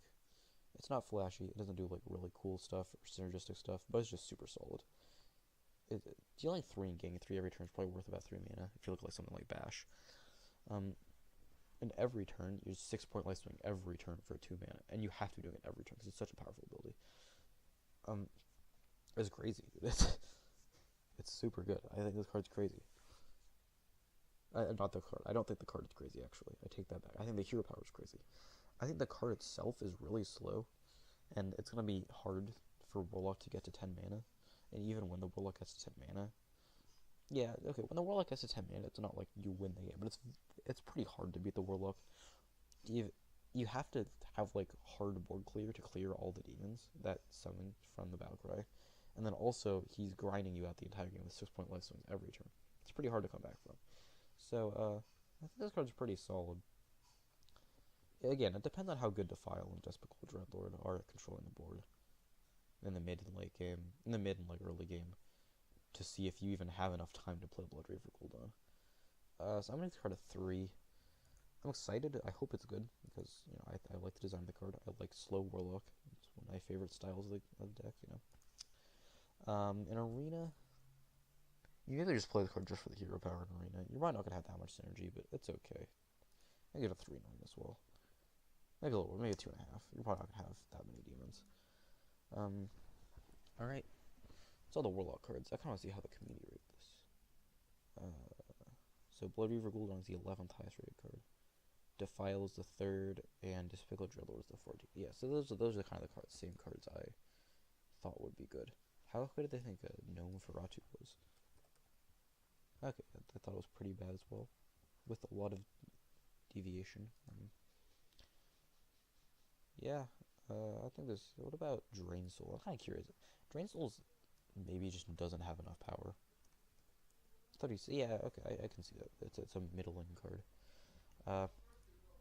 Alright, let's get into these warrior cards, the last class cards, and we'll get into the neutral cards. Alright, we got the last class here. Got warrior. Some pretty good warrior cards we got this expansion. 4 mana 2/2 weapon, Blood Razor. Battlecry and Death Rattle, deal 1 to all minions. This card seems absurd. This card seems really good. It's probably not quite as good as Deathspite, but it's pretty close. I mean, it has the immediate effect of whirlwinding on Battlecry. So you whirlwind on Battlecry. You deal 2 to a minion, so you're essentially dealing 3 to a minion of your choice. And then you're also getting the whirlwind effect of like all your friendly minions. You have all the synergies with whatever this dude or this dude, whatever you want. You got your friendly minions. You also whirlwind the enemies. This card's insane against aggro because it has 2 whirlwinds. And really over the course of 2 turns you're consecrating because you have you're dealing one in the first turn, swing with weapon, then second turn you swing with weapon, deal. Another one is consecrate on a stick, but also whirlwind your own dudes, and it's also a 2/2 weapon. This card seems crazy. Like, I would be very surprised if you don't play this in Pirate Warrior, but like non-Pirate Warrior decks play 2 of this card 100% of the time. Like you play 2 fireworks, you play 2 of this dude, this card, and I think every Warrior deck does it. I think this is a meta-defining card. I'm gonna give this 4.5 stars. I don't think it's quite as good as Despite. Despite would be 5 stars. Fireworks is 5 stars. This is almost there. 4.5 stars. The card's ridiculous. Alright. Fiery Warrior. Oh, in Arena. This card's also ridiculous. I'm gonna give this a 4.5 in Arena too. Maybe I'll get a 4. There's not quite as many synergies and stuff you can do with it in Arena, but the card's really insane. Okay. Fiery Warrior. 1 mana, 1/3. Whenever you play a minion, deal 1 damage to it. Alright, so I like this card a lot. It's super flexible. You can just play it as a 1-drop on turn 1, and it contests most 1-drops as a 1/3, but I think more importantly is it activates all these synergies like the Valkyrie Soul Claimer, Rotface, all this, like Frothing Berserkers, and having all this enraged stuff combined with the Blood Razor, I actually think there's gonna be some kind of like Tempo Warrior deck. This Ravaging Ghoul is still in standard. So you play Whirlwinds, Blood Razor, Ravaging Ghoul, maybe this guy. You have a pretty good Tempo Warrior deck just based on the synergy you get from, damaging your own minions, drawing cards with Battle Rage, and just playing good stuff like Grom. Like, there's another Grom activator too, it's awesome. We're getting, this is just super flexible card. I think it's used playing a lot of Warrior decks. You don't play it in Pirates, but like if the Tempo Warrior deck becomes a thing, which I think it probably will. You play this guy, I think. This card at 3.5. Card's super flexible, super good. It's a 1-drop. An Arena card's probably not great. It's a 1 mana 1/3. Could be worse, but like you're probably not getting that many synergies with it, and really it's more of a downside more than anything, dealing 1 damage to your own dudes. So I'm gonna give it a 2. The 1/3 is just like premium stats for a 1-drop, really. So it's okay. All right. Next card, Forge of Souls. 2 mana, draw 2 weapons from your deck. I like this card a lot, actually. I think the most obvious application of this card is you coin it on turn 1 to ensure that you have a Fiery War Axe on turn 2, which is like the best 2-drop in the game, pretty uncontestedly. So you can coin this out, and not only get your Fiery War Axe, you can also get a Blood Razor or a second Fiery War Axe with it. So it's kind of a combination of a tutor effect and also like a curve filler. I like this card a lot. It's some people saying you maybe played on Pirate Warrior. I don't think you played on Pirates. In Pirates, you don't really want to sacrifice 2 mana to do nothing, even though your Arcanite Reapers and your War Axe are so important to your game plan. You can't really afford to spend 2 mana to not affect the board at all. But in either Tempo Warrior or Control Warrior, maybe, I think you definitely play this card. It also help you like hit Gorehowl in the late game or something. This is a pretty solid card. I think this card is gonna see play. Maybe not as like widely as Blood Razor or Fiery Warrior, but I think it sees some play. I think I'm gonna give this a 3. In Arena, weapons are even better in Arena than they are in Constructed because so much of it is based around minion combat, and more often than not, if you have Fiery War Axes, if you have Blood Razors, the weapons are going to be the best cards in your deck. I'm pretty sure you're going to want to be drawing those cards. Like, you want to be drawing the best cards in your deck for board control. So I'm going to give this card a 3 in Arena as well. I think it's pretty solid, especially if you have Fiery War Axes, you have Blood Razors, you have like whatever great weapons the Warrior has, like other stuff, I'm sure. This is a pretty good card to add in your deck, I think. Alright. Mountain Fire Armor. It's a 3 mana 4/3. Death Rattle. If it's your opponent's turn, gains 6 armor. Okay, so this is an interesting card.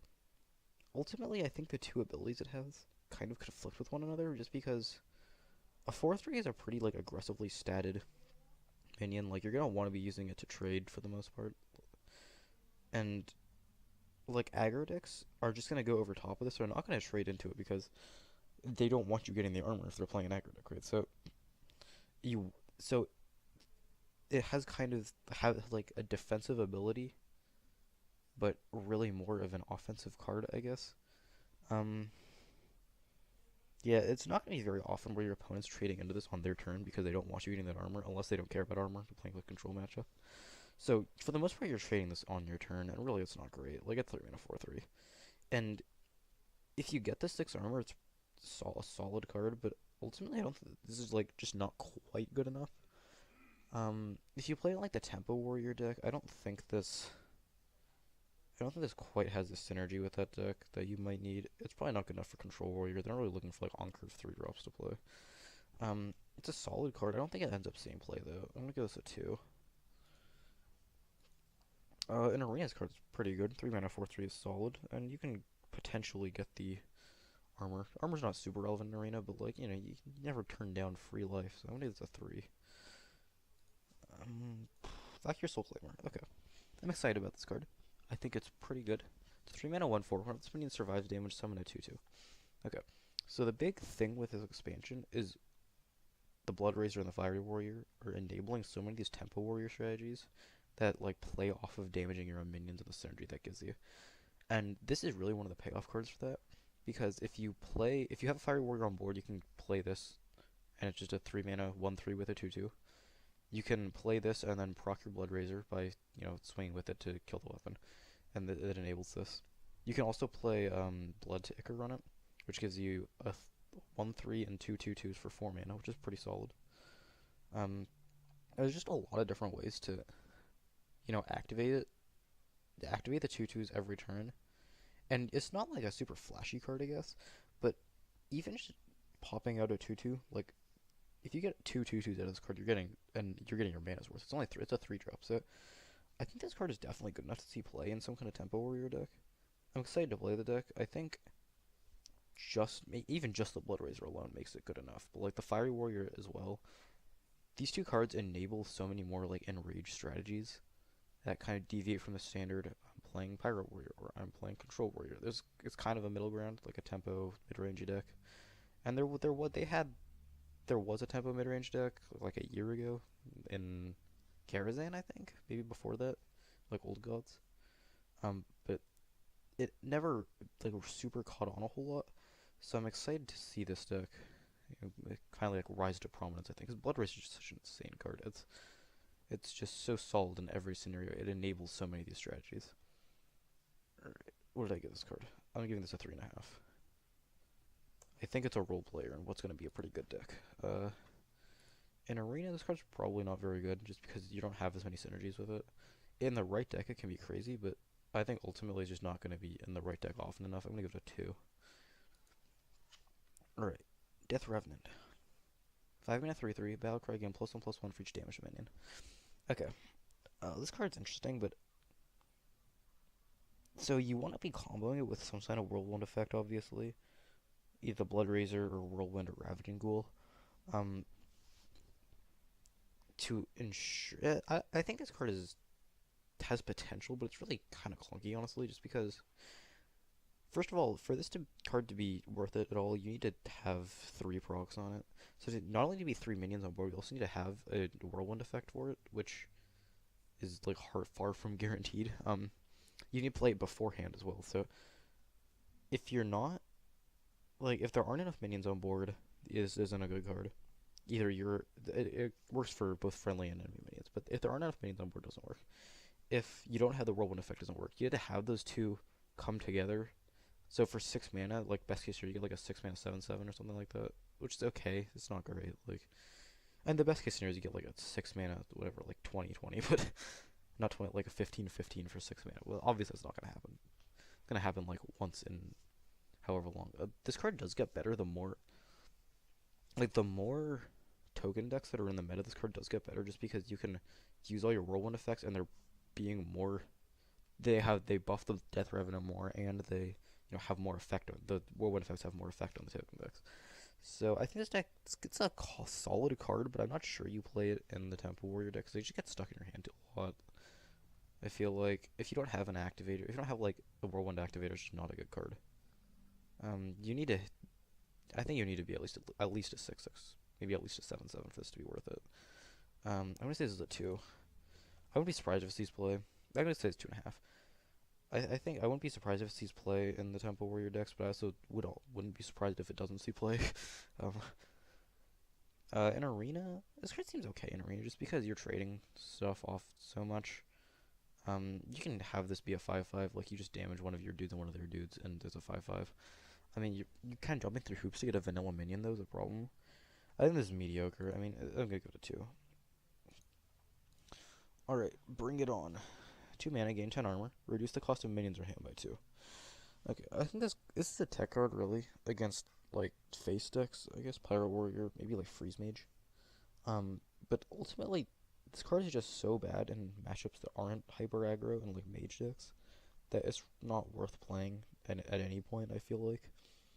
The only time you can really play this is against an aggro deck when they're, like, mostly out of cards in hand, and then you play this gain 10 armor and hopefully stabilize. But against, like, a mid-range deck, you can't just drop this down because they will just throw their entire hand out. You're going to lose the game because all of their minions are cost 2 less, and that's a game-winning effect, right?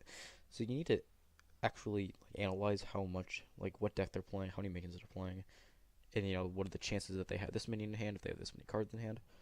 It's a pretty hard card to evaluate, but my first instinct is the card is not going to be playable at all. Like,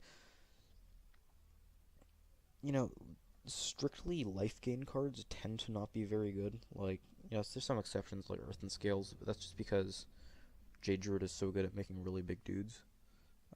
Like you look at Healing Touch doesn't see play. You know, Feral Rage needs the other modal option to see play. You know, those kind of cards, they don't.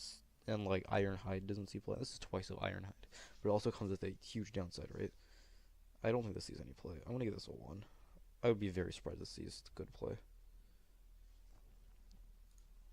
Alright. Inner Range is definitely a 1 as well. Armor doesn't matter. And, like, you know, they're probably going to have a lot of minions in it. It's Arena, so you don't want to be reducing the cost of those minions. Dead Man's Hand. Shuffle a copy of your hand into your deck. Okay. This is an exciting card. I like it a lot, but it's also probably really bad. Just because, unless you're playing a Fatigue Mirror, this card is basically useless. You're probably not going to get to Fatigue if you're playing a mid-range deck or if you're playing against an aggro deck. So you only play this in Fatigue Warrior, and if there are other Fatigue decks in the meta, right? Like, no, maybe not other control decks in the meta that can't go to Fatigue. So because this card is just 2 mana, essentially just 2 mana do nothing against an aggro deck. Against a mid-range deck, you could say maybe like you get to shuffle a Brawl into your deck or something, but you're shuffling it into your deck, not actually affecting the cards you're drawing. You have the potential to maybe draw another one of the cards that are in your hand already, which you probably don't really even want to do because they're already in your hand and you probably already have the effect. So, if the metagame slows down to like a standstill and there's a bunch of control decks, you can maybe just try playing this in Control Warrior, but as it stands right now, I don't think you can. I don't think you can. It's a cool card. I like the design of it, but yeah, it doesn't end up same play unless you're protecting it super hard against control decks for some reason. Give this a 1.5. In Arena, this is 2 mana do nothing. It is a 1. Alright, Rot Face. 8 mana 4/6. Or this minion survives damage. Summon a random legendary.